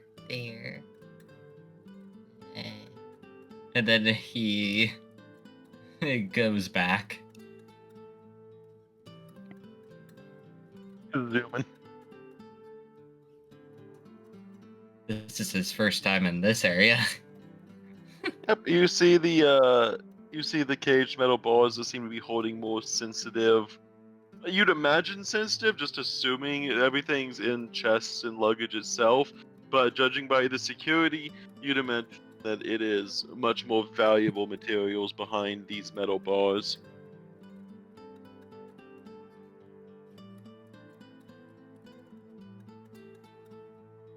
And you make your way into the deck. A soft, even a softer, not as red as the other one, but there is a soft reddish light. More so just a very, very dim light that happens here over the chairs themselves, with a awning above the first half of the train, or the train cart. On the other half seems to be a telescope that you see at least one Digimon looking through. Another Digimon seems to be keeping themselves, or at least keeping the others from damaging the telescope. It's some sort of moderator, you'd imagine. As the Digimon is looking around the sky, seeing how far the telescope will take it, and you spot Kotora, Asher, and Jace at the end of the car.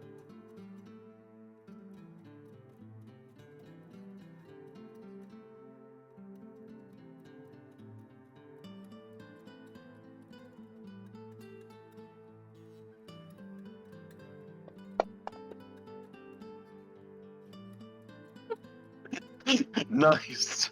What do you... Nice. What... Well, it's not a twosome, threesome, but now we have a foursome going. So, nice.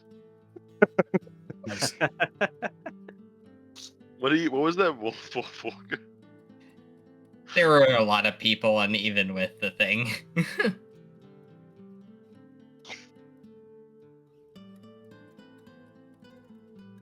Plus, rolling is fun. You Oh, see the that's other fun. three very silent. Well, Jace is calmly plucking, and the other two seem to be quietly watching. Well, everything really.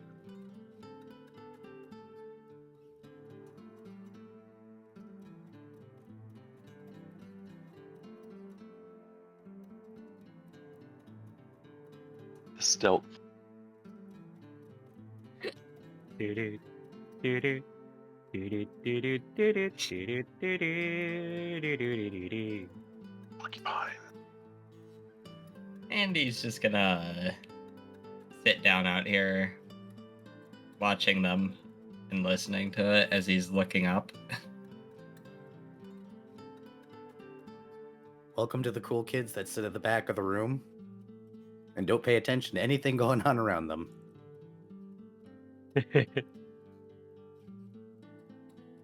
I think Kotora is going to eventually like just look around the room for a moment and spot Fogger, if you don't mind.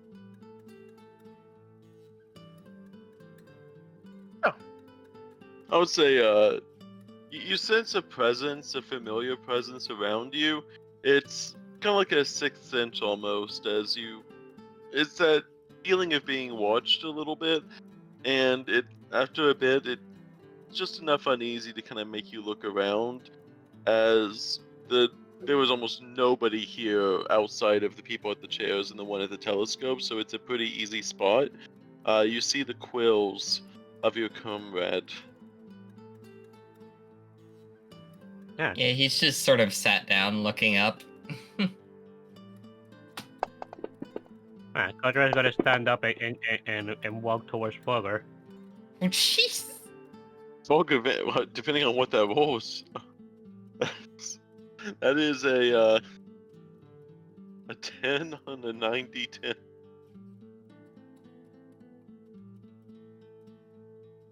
You see the stars better than the telescope itself.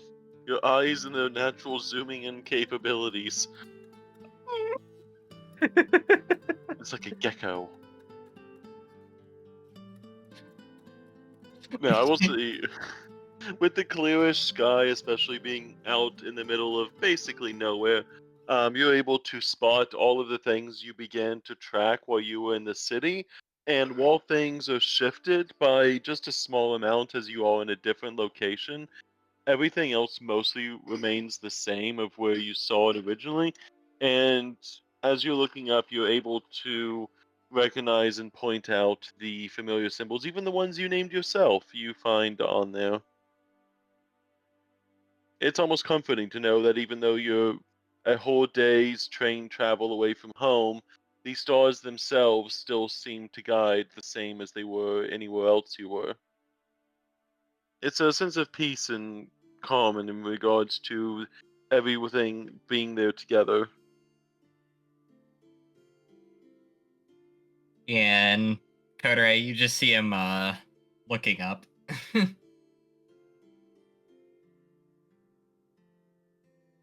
Kotora is going to approach Fogger and just say, "Oh, hey, Fogger, when do you got here?" Not too long ago. Ah, Did you did you did you ended up playing some games at the gambling hall? I think they called it blackjack. Blackjack. Ah, cool. I ended up playing a numbers game where we basically had to try and get the number to 100, and unfortunately I lost. I lost count on a single number and I messed it up. I lost the first time and won the second. Oh, nice. I just got my losses at the first loss. I was not going to fall into the gambling trap. Oh, he had 5 extra nibbles on hand for the second one, so figured I'd at least try and make up the one I lost the first. That's fair. How were Raven Haboku there? If you saw them before you left. Rip's winning. Of course he is.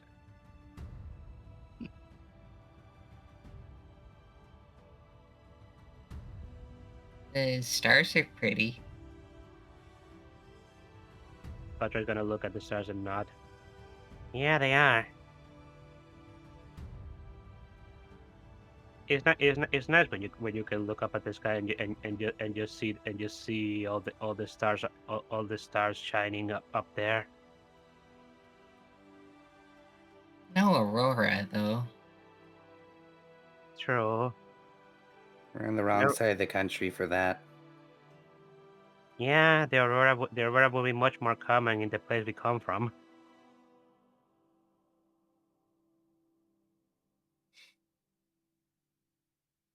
Yeah.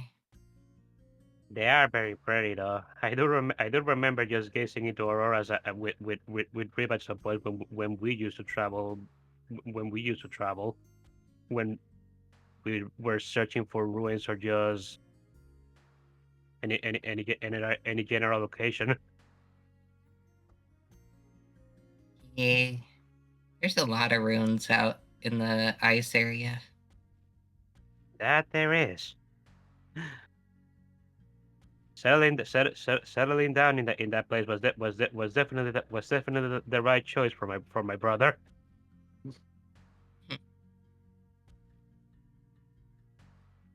Makes you wonder, why are there so many ruins over there?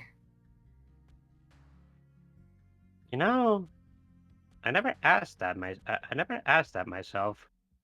I wonder if Rib has asked himself that question.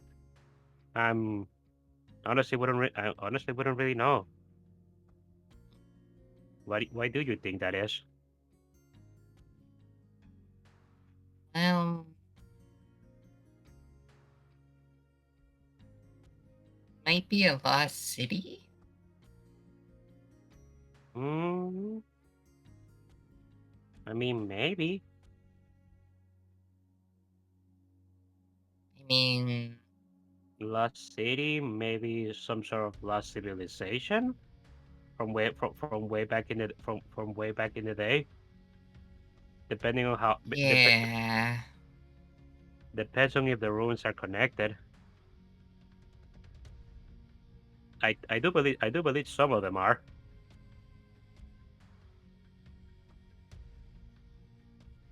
Yeah.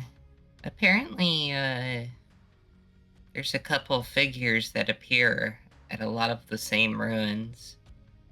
Oh, what figures are those that you have found? Fulgur's gonna try and describe them as best as he can. Hmm.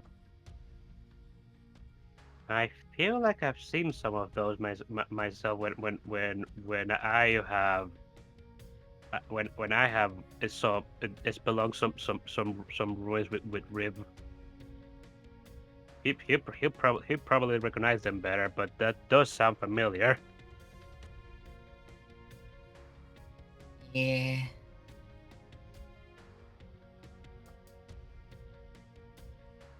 Hmm.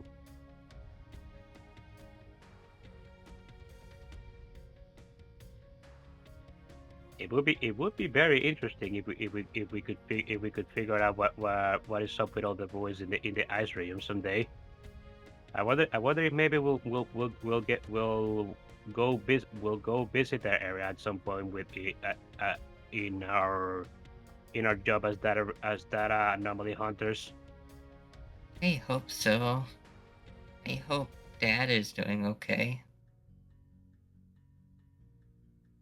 Your dad is the guardian of the ice regions, isn't he? Yeah. I've ne- I have I have never met the dude, but at the very least I know of him. I cannot know of him when I live in that region. He's nice. Helps out. Tries to help as much as he can. But apparently he helped out way more than I thought he let on to us. Oh, what do you mean by that? We stopped by the Guardian Museum. Oh yeah. Chased. What? Did you found something? Did you find something out about him there? I can't quite recall if I was there when you guys saw that exhibit.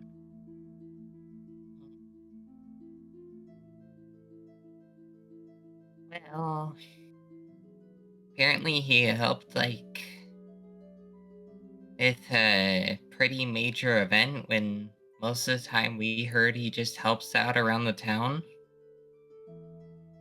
It was Oh, very humble, I guess is the right word.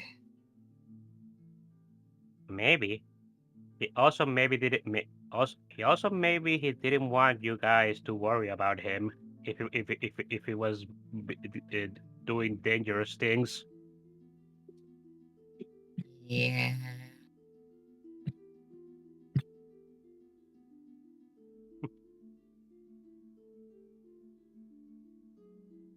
What do you think you're going to do when you see him again? I'd love to get to I'd love to get to meet him. I don't know. As he's like holding it, having a claw over his chest. Hmm? Kotora is tilting his head.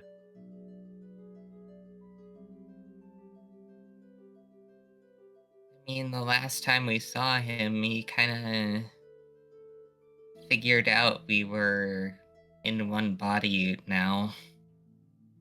Oh,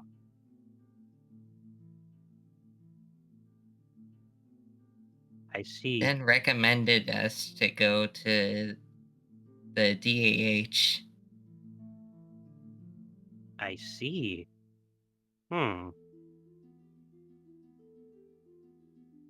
I suppose maybe he thought you guys may be able to find something to help you guys in this regard. You think so? Maybe. I mean, he is your guys' father. If he wasn't able to help you guys with this himself, I would imagine he may have sent you guys somewhere to try and help out and fix it. I'm just worried. Oh, What Yeah. about? Oh, hi. Did you forget that we were here? He rubs the back of his head.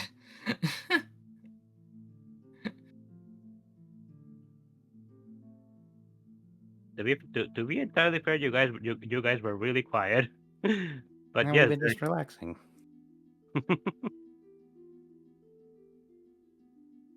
Well, he told us not to worry about him when we left, but can't help but worry. Kotora is going to keep a bit of a chuckle. Ah, the worrying conundrum. When anybody tells you not to worry, you inevitably are going to be worrying much more about them than you would otherwise. Yeah.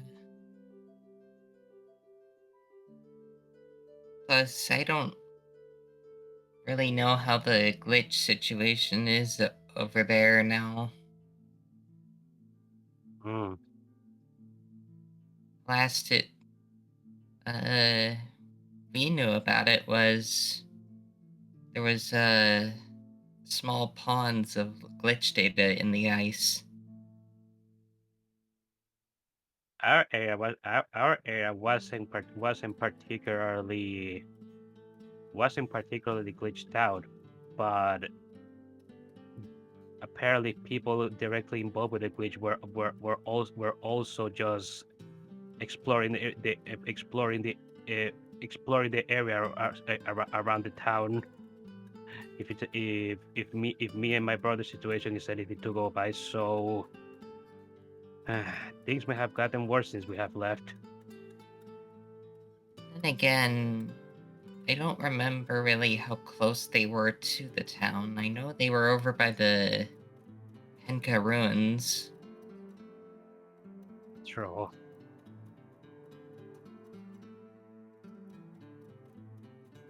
As he sort of gets a little more shaky when talking about this subject. Kotora is going to give Fulgur some quick pats, and very quick ones because he knows they can touch Fulgur for too long without making him uncomfortable because of his seat.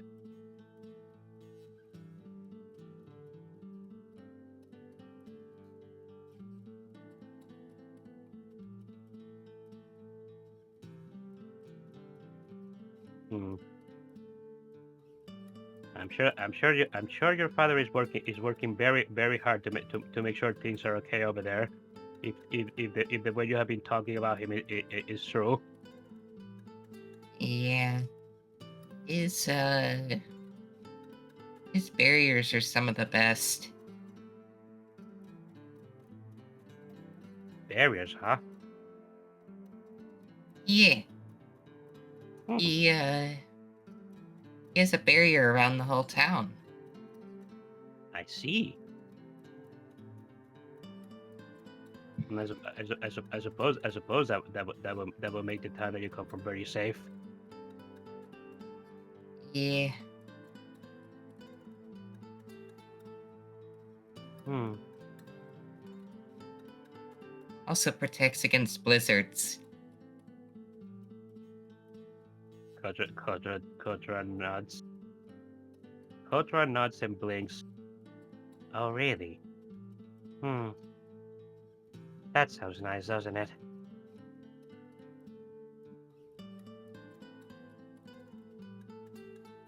Fulgur's tilting his head. Kotora was looking. Kotora was looking a bit sad for a moment there, but that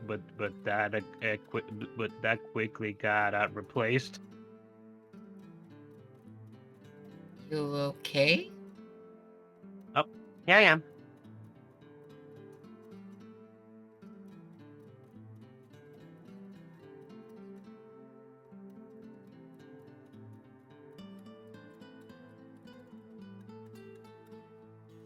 Oh.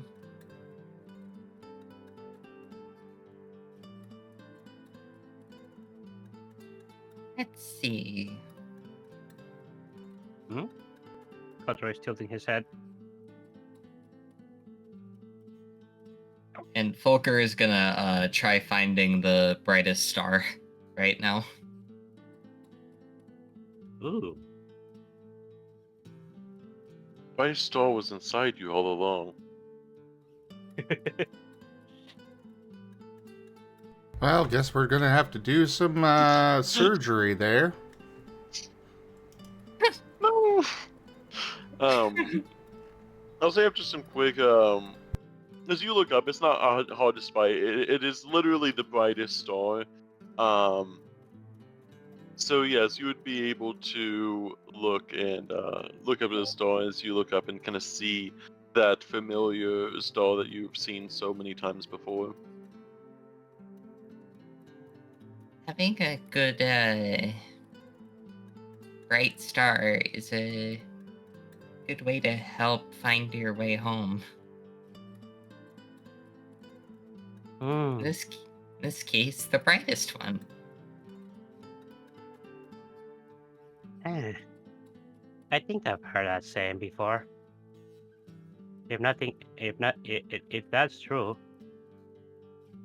Nets, how exactly do you do that? Well, you can form a group of stars and do it like a constellation.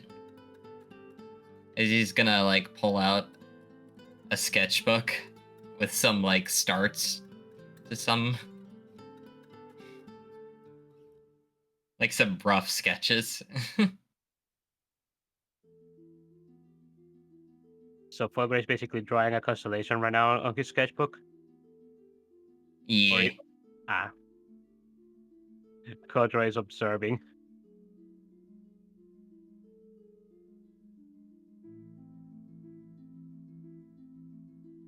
And he's gonna try and get some art practice out of it. So, what would you want for a roll? Give me. Let's see here. That would fall under craft. That's what I'll say. Yeah, craft seems to be. We'll go with craft.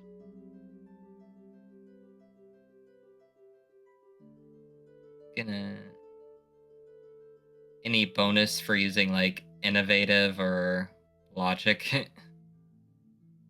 I would say with logic, because the way it's kind of like, especially with that specifically, it's kind of like putting points on graph paper in a way. So I would say logic would work. It's mapping, which is more logic than anything.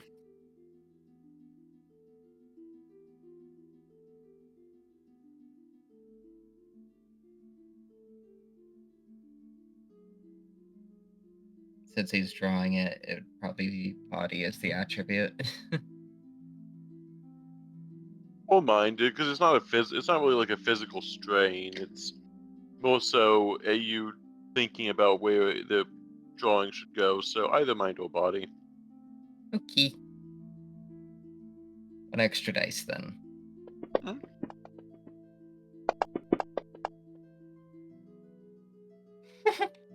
Nice. That extra dice paid off.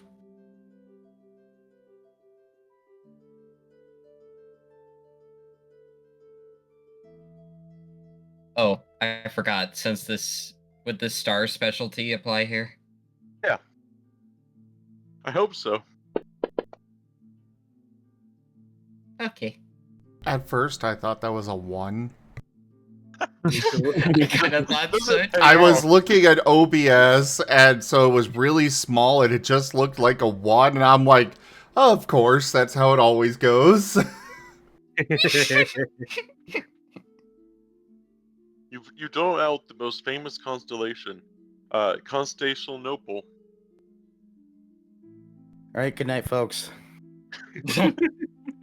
You know, Zorda, you're quite Istanbulish with these puns. Istanbul, one Constantinople. All right, so Tau to the well, Zerda to the lake. Too many. There.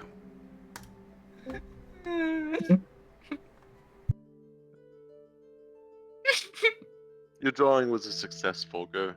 You find your pen on you find your pen like your own quill. It is as second as nature to you as your back. You're walking on thin Hooray. ice, Zerda.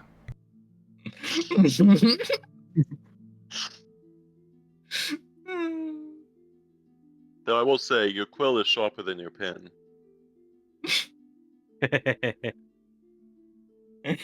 Alright, to the pit of death. Why is there so many channels? You know, at least you're not being sent to Dralds. I feel would like never that's escape that. next. He's getting close to it. Hey, Zerda, did you see the rest of Haboku's data while you were in there? I feel like that's in the black hole. You have to at least get to the black hole to find that. Oh yeah, he has like 5 more to go before he hits the Geralds. Yeah, but he's getting there quickly. But yes, Folger, you'd be able to accurately draw what you were looking for Kotora, even drawing some from memory, some that you've even drawn yourself. You find yourself with a familiar sense about you as you draw it out. It's a familiarity that feels comfortable for you. So this constellation is the pancakes that I had for breakfast this morning. This constellation is the my drawing book here.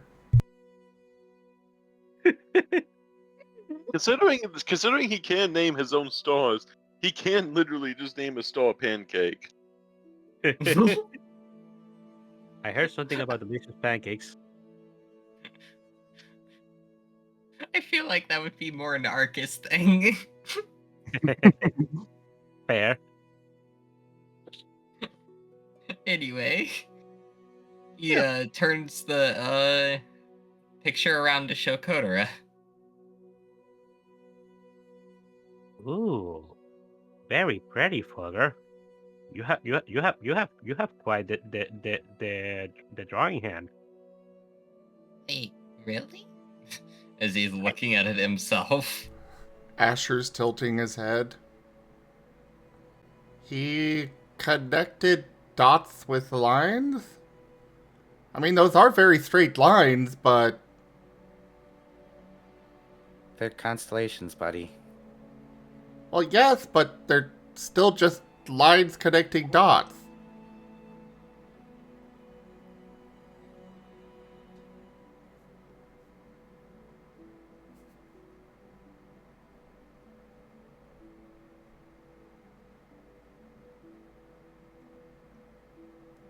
Unless I missed something and he was actually, you know, drawing out around them. Probably was a little bit with that roll. Yes. I was mainly responding to the roll. That's a 10 after all. He's gonna look deeper into him. Why is it a 10? The 7, but 7. They got a few 10s though. Sorry, it was a 7. I was looking at the perception. Yeah. yeah, at the It's perception. all It's still a very above average roll. Oh yeah, no, they are very well at it. Oh yeah, they're extremely straight lines. It's really, you know... Asher's just not... Asher needs a little more to be appeased. We must appease the Asher. Nah, don't try to appease the Asher. That's a futile attempt. There are ways to appease the Asher. I don't believe you. Well, you come to him when you've got a medical issue, and he'll be very happy about that. Okay, depends on... Okay, to be fair, that I should clarify. It depends on the reason you've got the medical issue. Like, if you pull a Nova and just step on go charging up to a door and step on a landmine, he's not going to be very happy with you. Very much. Okay, so I'm gonna do a to be fair in both directions here. To be fair, it isn't like the landmines were it was marked out as a minefield. On the other, to be fair, Nova wouldn't have cared either way. Self-defeating. To be fair. Yeah, like I said, to be fair in both directions. Here. Also to be entirely fair on that whole thing, apparently Nova actually survived the freaking minefield. He was just finished up by freaking medical malpractice. Yeah, unfortunately, Rain tried to help. Yeah.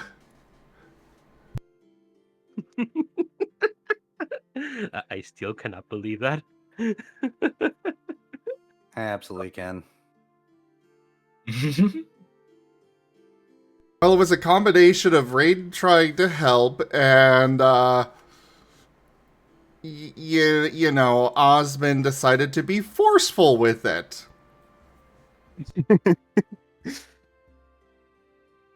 I think my favorite part about it is the fact that what would have happened technically is Nova mostly would have ended up being fine actually. and then they helped. And then they helped. He would have been fine if they just left him, yeah. Yeah, he actually would have been fine, which is the funniest part. They needed to pull him off the hook. And not shove something down his throat. May the force heal you. But I know.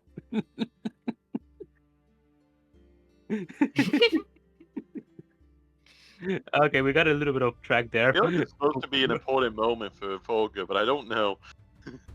No? But yeah, let's go back to that. But yeah, you do the constellations very deftly, and I see. So how do you use this to actually orient yourself? Well, if you find the constellation, then you can find the star.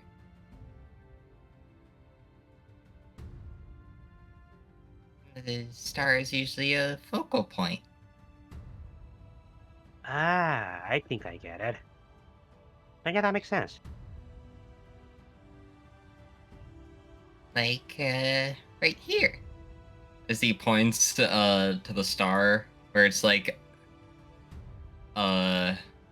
it looks like it has a horn, and, it's at the end of the horn.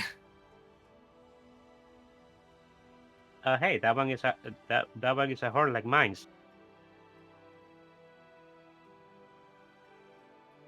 Yeah.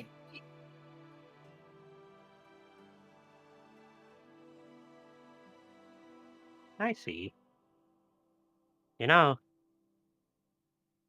considering the forest is unfamiliar territory for more than half of us, maybe at some point we might need to use the stars if we end up getting lost or something. Yeah, maybe in the fields, not in the woods, unfortunately. True. I mean, it could still be Riv. possible. It could. Riv can fly. Yeah. Oh, is the forest like so thick that you can't see the stars through them? In a lot of places, yeah. I see. I suppose you could climb those trees, but yeah, that would make it harder. Still, though, it's not bad information to have. No, it's a very good skill to have. Thank you, Father. Yeah. As he's rubbing the back of his head, looking happy. Kotora is quite happy himself. Oh no. Oh, they're still high on the drugs. Haboku and Riv. getting progressively more elated and euphoric in the background. Oh no.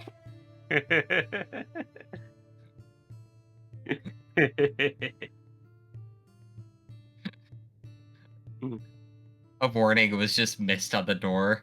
Please do not stay in here for more than 2 hours. Oh, they want you to stay in there for as long as possible. Yeah, the more high you are, the bad or the worse you play.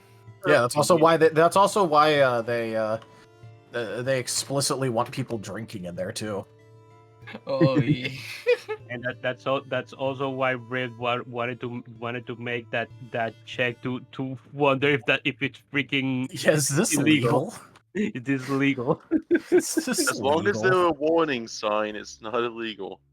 Was there a warning sign? It was on the table in the back. Sure. I Yeah. still doubt that. On the table in the back with the sign that had this really, really small text. And it was like Small text. the thing was like against the wall. There, look at the plaque. It's right behind me. Did you read the plaque? The plaque where it's engraved exactly 1 millimeter ends. That way it only shows up in certain light. Mm-hmm. Read the plaque. I will say, while you guys are talking, what is Haboku? And I see Haboku was talking a little bit. What is, just give them a second. Haboku and Riv, what are you guys doing in there? I would say this is at the end of your winning where you feel like you've satisfied enough.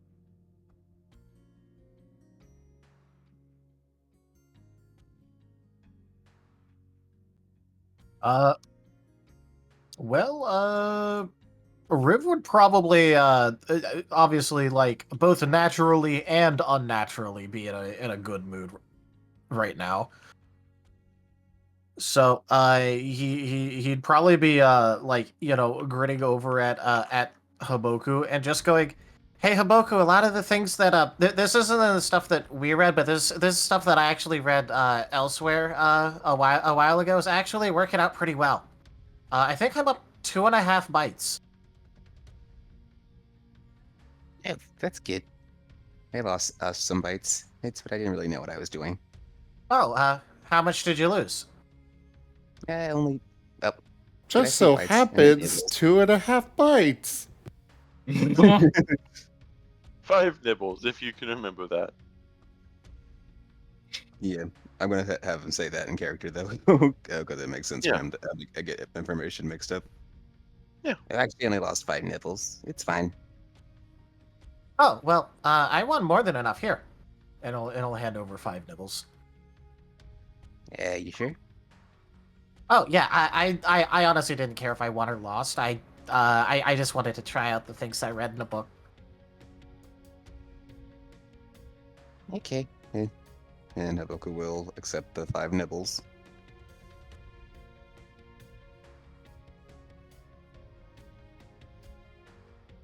Yeah, it was nice to play for a bit, but I don't really think I enjoyed it this much. What game did you end up playing? Yeah, it was kind of the guessing thing where the right card was.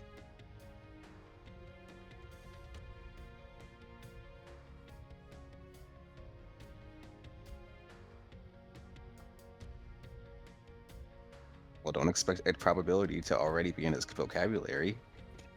Yeah. But Riv will look over at that and go, I kind of didn't pay too much attention to what the rules of that were. What was the game? There's like one card that was different than the rest. You had to, they would shuffle it and hide it face down with a bunch of other ones, and you had to guess the right one. Oh, were there like signs about it, or did you just have to pick the right one? Literally, I think you just had to guess the right one. And again, he did. It was kind of weird. The person and game master or or whatever they called him. Um, they uh, uh, they let me pick first, but then they took away most of the cards except one, and then said, well, except two, and let me either keep the one I picked at first or the other one they left. I don't really know if as them being nice or just I don't know. Oh, well, Like, it's kind of them pretending to be nice. Well, I mean, they're being nice, but they're. Did you end up staying with the original, or did you yeah, I stayed with the original. Unfortunately, the one they had left over was the right one. Okay, well, if there's ever anything like that, just go with the whatever the new one is.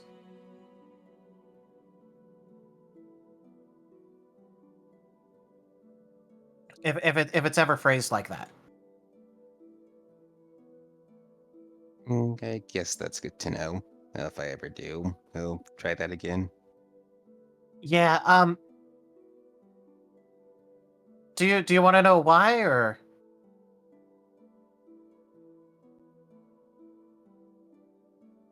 Haboku looks a bit sleepy, but he'll give a sleepy nod. Riv's so desperate to explain it. yeah, but he's asking because he also spent a while.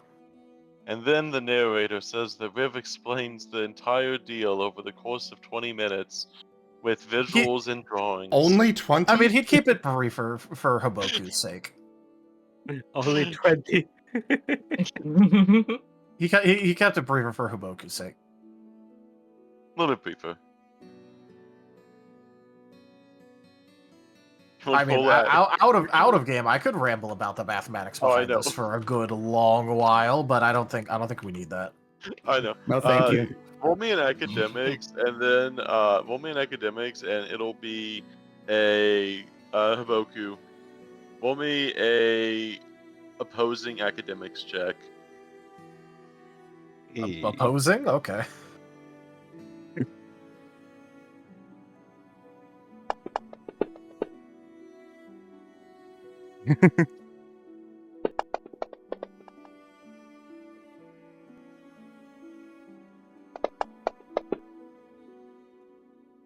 There's always the chance. 1, 2, 3, 4, 5, 6, 7. I would say you're able to Haboku, after a while it takes a few extra amounts of explanation, but you finally get the gist of it, and you're starting to try to learn basic probability, but at least you see with the nice visuals, you at least see what he's talking about. Not really fully comprehending it, but at least understanding what he's saying on a base level.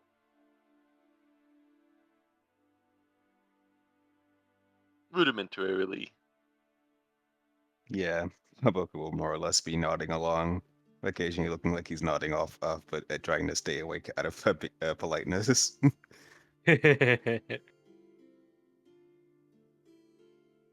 That is probably an expression that Riv is actually very used to. To no one's surprise. What y'all doing after that? Well, at this point, it's probably like really late, so It's Riv like will 2 to 3. Yeah, Riv will just recommend that they go back to their room. Haboku will agree to do so.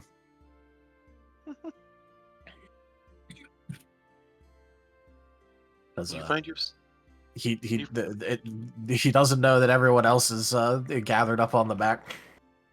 Either does Haboku. He'll You try assume saying they're in their goodnight. rooms.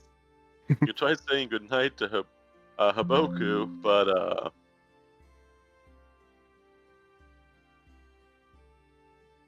yes, I would say you both go in your rooms, and you realize that both people are missing from both of your rooms. Oh no, Riv and Haboku are in the same room.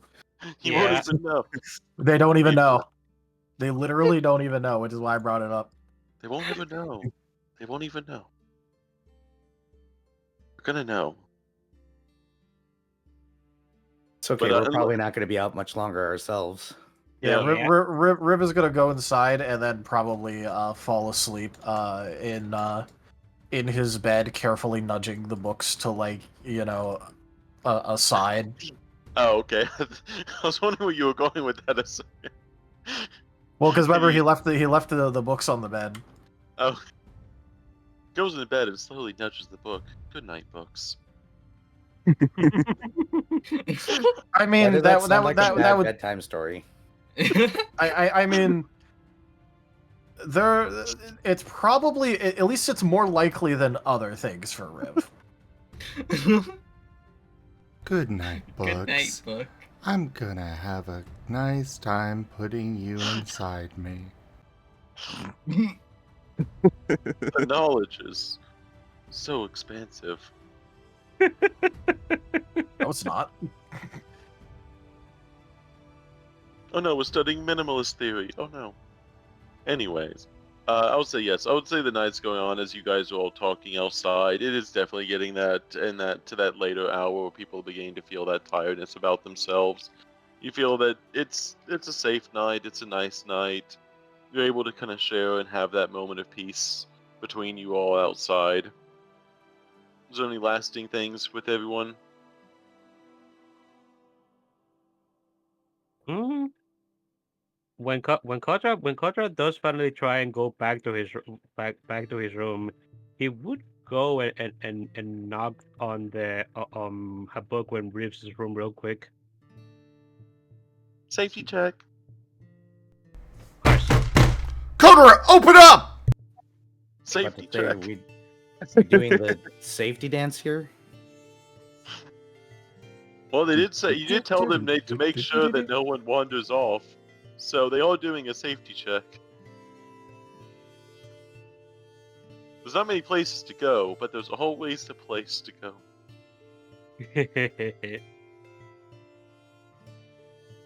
But yes, you hear as you kind of begin to get it tucked in, you nudge your books goodnight, and then you hear a knock on the door.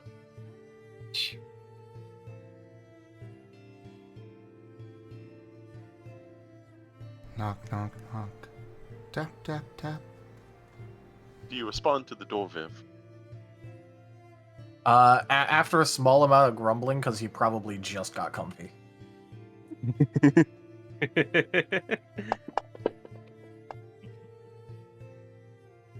Oh, Haboku heard it.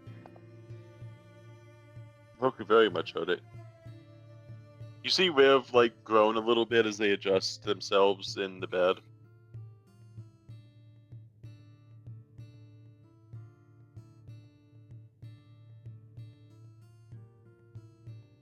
What are you doing in response to Boku? He more or less just sleepily perks his head up as he was curling in his bed.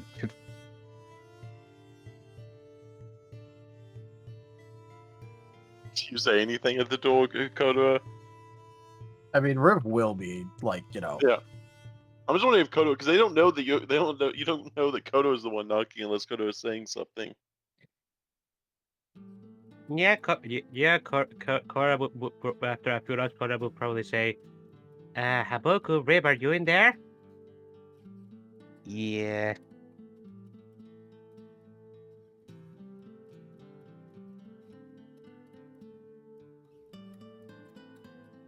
Kotora, what do you want? It's late. Sorry, did I interrupt you guys to sleep?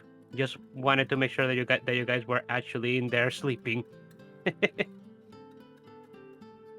You're going to bed now, actually. Okay. Well, good night, you two. I'll see you guys tomorrow.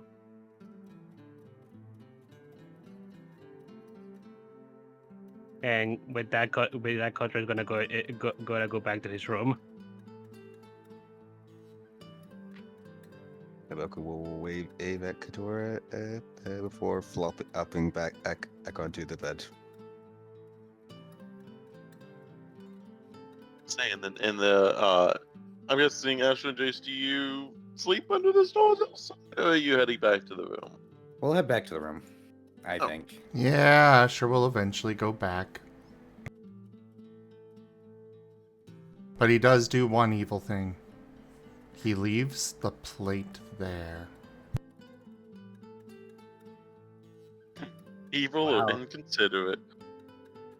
Wow, that is evil. Dang it. Does Jace do anything about that? Knowing Asher, he left after Jace did. Oh, that is fair. Okay. And the night will progress peacefully. I'll say, yeah, the night, no random weird things happen at night this time. So everything is at peace. The morning does come. I will do a pre-production here. You all will hear the sound of, as you're all kind of sleeping in a little bit. It's also late night, but you're all awoken to the sound of a horn. The train's horn, granted. It's about 9:10ish a.m. as you hear the horn begin to blare for all of passengers to hear, waking up anyone on the train as all of you feel a jostle of the train beginning to come to a halt. But it doesn't seem to be a dangerous halt, it just seems to be, well, just like they're stopping. And you hear someone outside your rooms calling out, "Welcome to Noida! Come on and get your tickets out of here! Anyone who's going to Noida wants to stay, feel free to stay!" Out of character, was that where we were getting off, or was it the next stop? I don't I think know. I think It this is- is the outskirt town. Hmm. Yeah, this is the outskirt town. Its town's name is Noyado. Though he seems to be abbreviating it to Noido, but the actual town's name is Noyado. So this is not our stop? This is not your stop. It is Okay. Asher's going to Not your defrag the train. only a cart right now. But yes, you do all hear it. You know it's not your stop, so you're more than free to go back to bed if you would like. But the train has completely stopped. You will hear that they are going to be staying in town for at least 1 hour in the morning. So if you would like to leave and come back, you're more than free. Asher will leave. Where are you going? I want something to do! Hold on, let me get up. And I want some food that's not poison. You.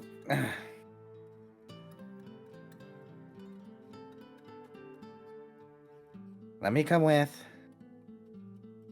We might as well wake the others then. I'm pretty sure they've been woken up by all of that. They're not exactly quiet. Well, invite them to come with. Is that better?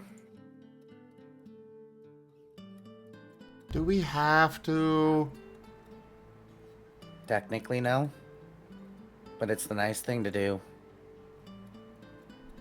Ah, but I am evil. Mahaha! As he goes down the hallway in the opposite direction. Asher, I'll pick you up. I'll carry you around town today. There's a I'll groan make sure everybody and knows I love you. There's a groan and he goes the other way. To the other rooms.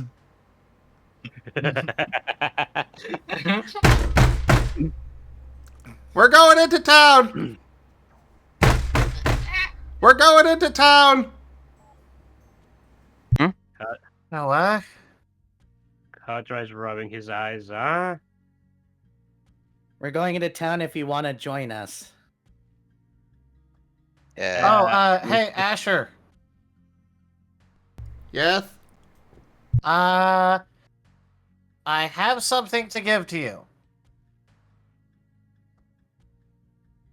Squint.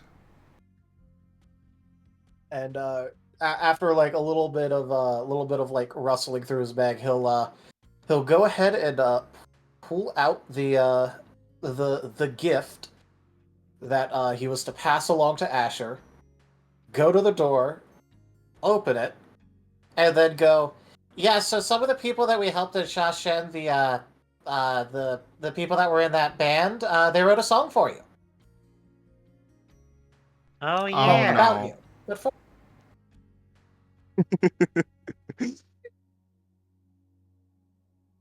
You see it signed at the bottom. We will get his name fast. Well, I hope my first hymn is at least good. Can we just imagine Chase is reading in the song sheet and just burning it? It says from Sake and Dorama, your two biggest fans. You rock, Labradude. The song's for you. It's a very Labradude. I will Labradude. smite them if they keep spreading that. Labradude. Why? Because that is not proper devotion to a god. Oh no, Asher, the they had song something- is fine. I mean the Labradude thing.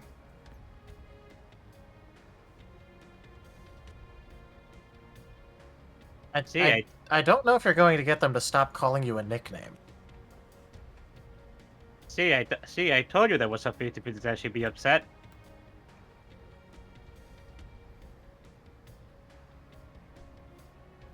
Well, I mean, I'm okay with the song. I can't really read the seat music, but I'm sure it's fine. As he We'll hands look it at to it later, Chase. buddy. Chase looks at it. On a scale of 1 to 10, how screamo is it? All the vowels have 5 vowels each. When it comes to the notes, how many different chords is there? Is there at least more than 3? Those are a few, but it's a lot of kind of like da da da da da da da da da. That's a chord. There you go. I would say yes. It's very. It seems very very screamo.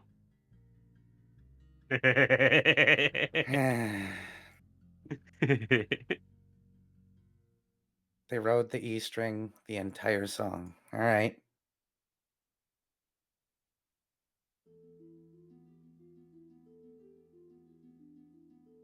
Well, one way or the other, did you guys want to come along? We're going into town while the train is here. It'll be here for a bit. Oh, is the train? For how long is the train staying? An hour, so remember let's we'd have go. Oh, an hour. Now, are you guys sure that it's a good idea? This one's going stir crazy, points at Asher. And I want some I mean, food so long that's as not we poison. stay around the station, it'll be fine, I think. Okay, that sounds good. Sure. What about you, Fogger? You want to come along? Volker stayed in the room. That's gonna make it fun for later. Fogger. He comes out with like his blanket plus all of the bed's blankets.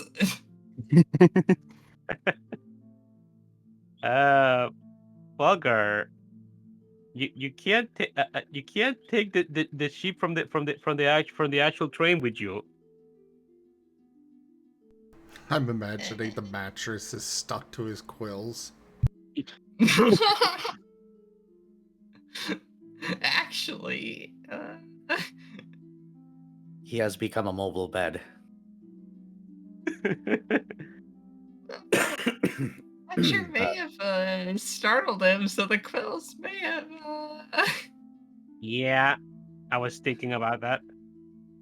So that's why he didn't come out. He was stuck. Yeah.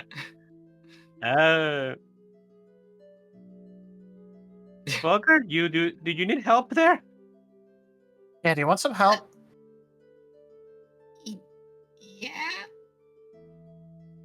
Yeah. Okay.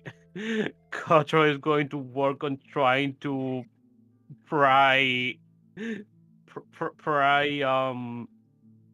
Fulgur out of the mattress. Yeah, Riv will try and help. Haboku will try to help as well. Stay with everyone together. There's enough people together that as a group you would be able to get it, though it would take a little bit of awkward maneuvering. And the mattress is a little bit damaged in the process, but you're able to retrieve your companion. It takes you about 5 minutes to do that. Asher left the train. Oh my goodness. You're more than free to stop them.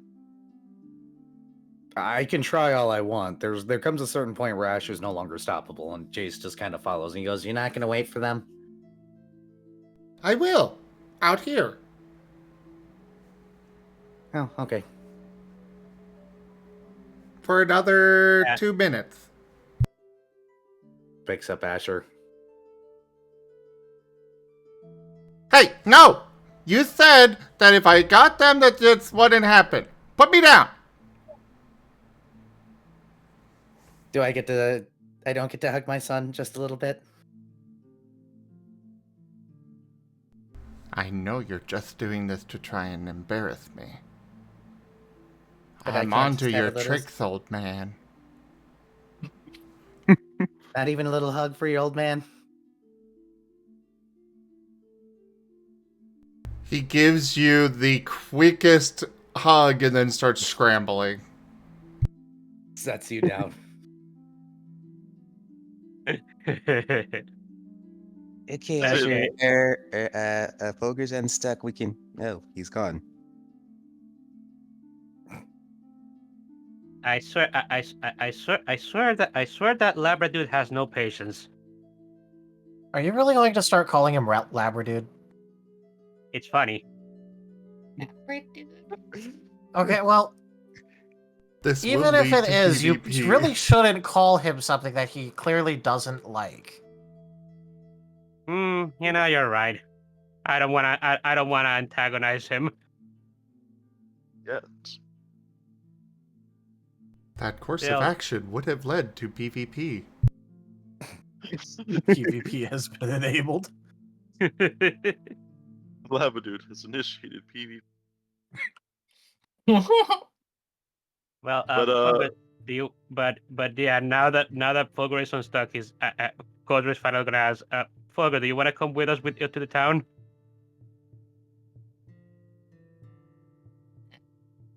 Sure. Okay, good. Let's go before Asher goes up on ahead. Okay. as you all make your way out of the train, seems to be some, not exactly commotion, but especially as you're heading out of the train, you see the front of the train, Marten, at the head, and they seem to be talking in what sounds to be a little bit of a frustrated tone, as they seem to be arguing with someone standing at the head of the train.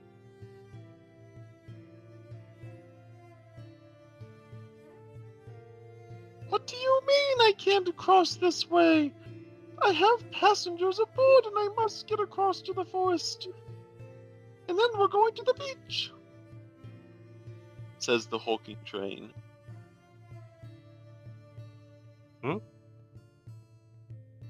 Asher They seem- is just proceeding forward into the town.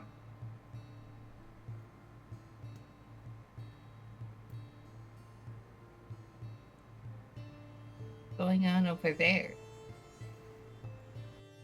It sounds like the out of character. What is the train Digimon called again? The train Digimon, 'cause I do the name. The train Digimon is Tetsudo.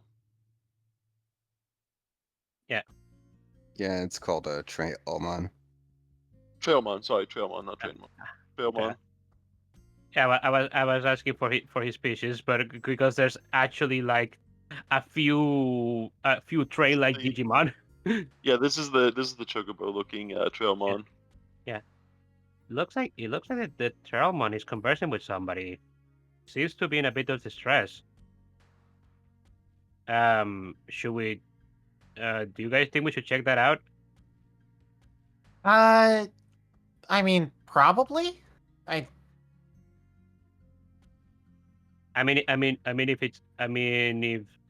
the Trailmon if the Trailmon is sounding distress, that could affect our ride. Yeah, but he just like looks over to where like is Asher visible? I don't know if he's ran off completely already or not. No, he's just started walking. Okay. He is sniffing for food. Well, on one hand we should. On the other hand, Asher's kind of already starting to walk away. I mean, You hear a few angry toots of the horn from the Trailmon. And Haboku just to hop around to see if you can get a peek at who they're talking to. You kind of exited the card on the west side. Whoever they're talking to is on the east side, is being blocked by the Trailmon. You'd have to go up to the front of the place to see, as the cards themselves are blocking who's on the other side. Well, zoomies. Peace. Are you going? You go up to the front of the? You see, so Haboku, you going up to the front of the train? actually, hey Rib, I have an idea. Yeah. If we don't want to like lose sight of Asher, maybe you can go with him while we go and see what's going on with the Trailmon, and in a bit you can like go up in the sky a bit so that you can know where your general location is.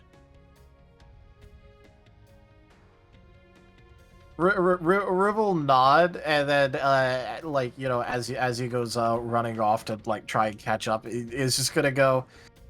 I hate flying for long periods of time. It's very tiring. Oh well. I know, Rib, but No, he's just like grumbling to himself about this. Kotora likely knows this, but this is the best idea that he could come up with at the moment. Yeah. Fun fact: Vorvamon get tired from flying really fast. Actually. Yeah. I mean, they're rock weavers. What do you expect? Yeah. They can fly, just not very well. Oh, and also, just to give a heads up to Zim, we were probably within like 5 to 10 minutes of ending. Actually, this is more of the setup for the next session. Did you just want to pause here and leave everything hanging? No, this is important. Then it's gonna be left. So we got like 5-ish minutes. 3 hours later. No, I'm going to bed in like 30 minutes, man. I've got to be up in 6 hours. Yeah, we got we're ending session. 5-ish minutes.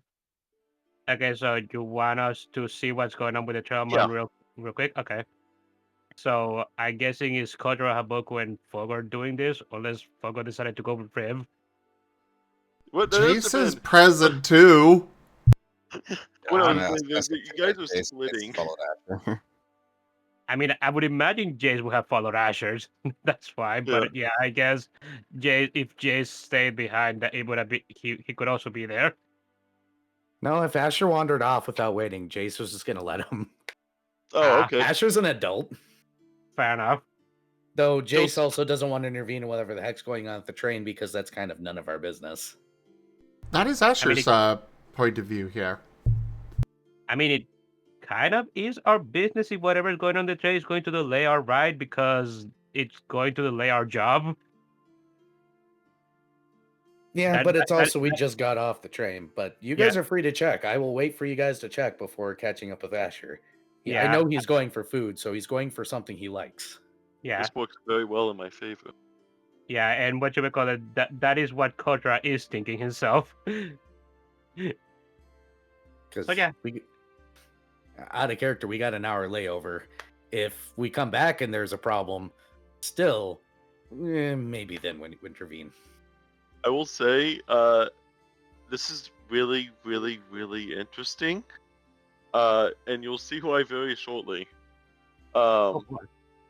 This is extremely interesting. So, as you guys, Jay's to stay by, Asher is going off completely on their own. Riv is following Asher, so he's not completely on his own. Riv's following Asher, unless Asher's trying to purposely avoid Riv, but No, as he's got no Asher goes reason off, Riv goes after Asher. Haboku, Fulgur, and Kotora, you approach the front of the train, I'm guessing? Yeah. I'm gonna say, are all of you going? Ow! What? Oh, you okay? That was my Guessing the He cat. bit me. Yep. Oh. Come here, you little shit. Don't bite me. Come here. Yes, Fulgur, are you following, are you staying by Jace, or are you following, them? So I believe Haboku went off first with Zoomies to check the front of the Yeah. train, and then Fulgur followed Haboku. Yeah. Okay, so you guys are going to the front of the train. Yeah, and Kotora is going to, so yeah. As you make your way to the front of the train, you see what looks to be it is a very large Grizzlymon that is sleeping right in front of the Trailmon. It is completely stayed put, and it is large. Like, this is a very, very large Grizzlymon. You would imagine that this thing weighs definitely like a ton or two, if not more. And it seems to be happily sleeping right in front of the Trailmon's trail tracks, the ones they need to go on. Meanwhile, on the other side of the Trailmon is a Leomon that seems to be casually leaning against the Trailmon's base, as they seem to be now talking, now within more earshot. And you hear the Leomon talking, and now that you're a little bit closer, as they don't really care if anyone hears them, they say to, as they seem to be a little bit arguing back and forth, but now that you're closer, you can hear it. You hear, it's like, the Leomon themselves say, sorry, but it kind of looks, this entire place is now owned by Ritsu. And sorry, we're not allowing anyone to go that path. That path leads to the forest. And he kind of looks around as he moves his claw over the whole area. Since this is now, well, part of our new territory, it looks like you'll have to go back to where you came from. Find a different route wherever you're going. And- Okay, go. Go ahead. Sorry, go. No, go. You see the Trailmon kind of blowing a few toots off the top of their horn. They kind of blow a little bit. They said we are allowed to go. According to our treaty, we are allowed to go anywhere we please. We go all the way up to the forest and all the way to the beach. I don't stop more than one town. And you hear a few almost laughing / snoring sounds coming from the Grizzlymon. It says, yeah, we got a whole world over here trying to destroy us. And if we're going to try keeping ourselves safe, then we need a little extra resources, especially with the glitch acting up. So we're taking this town. And unfortunately, that means this town is now under new guardianship. I'm sure we'll protect it nicely, though.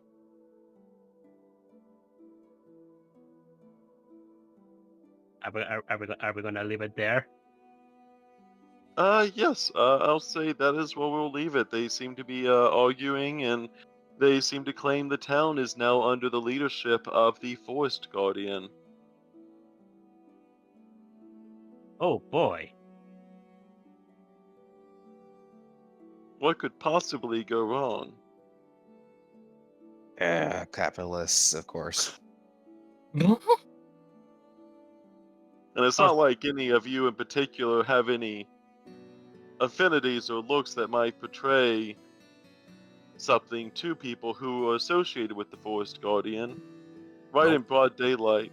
Nope, not at all. And they definitely aren't present right now at this altercation. Yeah. Also, what should we call it? Are we? Is the train really being? Is the train really being a Snorlax right now? Apparently, Exactly. yes. Literally, yes. This is very funny. They are literally being Snorlax. The train cannot proceed due to a sleeping bear.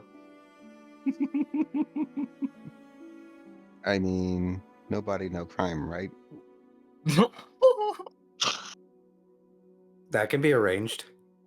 Asher That can was delight like- them. Assuming you're not going to try intervening on the conversation, I am curious if you would like to go back and tell Jace. You can also tell Jace before. And if I don't assume that you guys would interject in this conversation, but I would always surprised. So We can Just figure that question. out next time. Yeah. We'll figure it I out don't- next time. I do have one question before we leave. Are these Digimon have the Jason Asher coloration? These do not. Okay. You're not really able to get a good idea though. The Grizzlymon is kind of it is normally naturally blue. Their fur does look a little bit darker, but they don't have that red facial marking that you're kind of familiar seeing. Though it doesn't mean much. They do claim that they are, at least if they are working for the town in some capacity, you're not sure if it's hired help or is it some other thing in itself. Okay. Okay. I guess we'll deal with. We'll deal with this next time. Yeah. Asher runs off into a town, not knowing the consequences of splitting the party. Nah, it'll be fun. It's more We got some Asher actual- is just kind of assuming everybody's going to follow. And then it's one of those where you turn around. Turn around and no it's one's only a behind Riv. you. Oh no, that's worse. That's worse than being alone. Excuse you. How dare you say that to my brother about my brother? Yeah, only your brother's able to say that about your brother. Yes, we will see what shenanigans happens in the city. Also, a heads up, I will say, most of the city is run by Agumon and Agumon variants. I have every single Agumon variant I could find in this city. Oh my god. I will say next week we will not be having game. Okay, that's perfectly fine. What's happening next week? I am going to TFF. Ah, okay. What are you TFing into? If only. Ongoer, apparently. Into a person going to a convention, that's what's going on. That is really good though. Yeah, I'm really glad to hear that. I'm always glad to hear that people can actually get out and kind of go to those things. I'm glad to hear that, Zim. Really. It is all basically all thanks to Raijin. Oh, well, praise Ryzen. So, I noticed you said almost every. I paid No. for. Huh? Oh no, let's talk about Zerda saying almost every Agumon. Oh yeah. The only reason there's a few duplicates. There's a few that's just like I don't. They look literally identical to another Agumon, so I'm just not gonna. Every unique Agumon variant. Wait, does that? Are you sure about that? Are you sure about that? I Are you have- sure you want to do that? Are you sure? Is there? Let's see. I have Agumon, Black Agumon, Commandormon, which kind of looks like an Agumon. Are you familiar with Furry Agumon? Do I have them? I don't think I have them here. Well, they weren't listed on the list. I don't think. Oh, honey, There you put yourself in a corner. there might be an Agumon out there that has a very particular and distinctive muzzle. Oh no, not that one. Not that one. I did I've heard of that one. I saw someone make a comment about that one, but I didn't actually see what that one was. It I is, don't know it if that is was an official one. it is an official one. It was in a game. It is freaking canon. Oh, it didn't There- show up on the. Oh, Probably it might not because they show don't on want the to list. admit it or address it. yeah. Yeah, no, it wasn't on the. It wasn't on the list. No, he's probably being scrubbed from Digimon history, but he does exist. He was As in the far as pre- I'm aware, there's 18 variants. Yeah, he was in the first iteration of the Digimon card game for PS1, the one that never got localized. So that's why the Westerners don't know about him.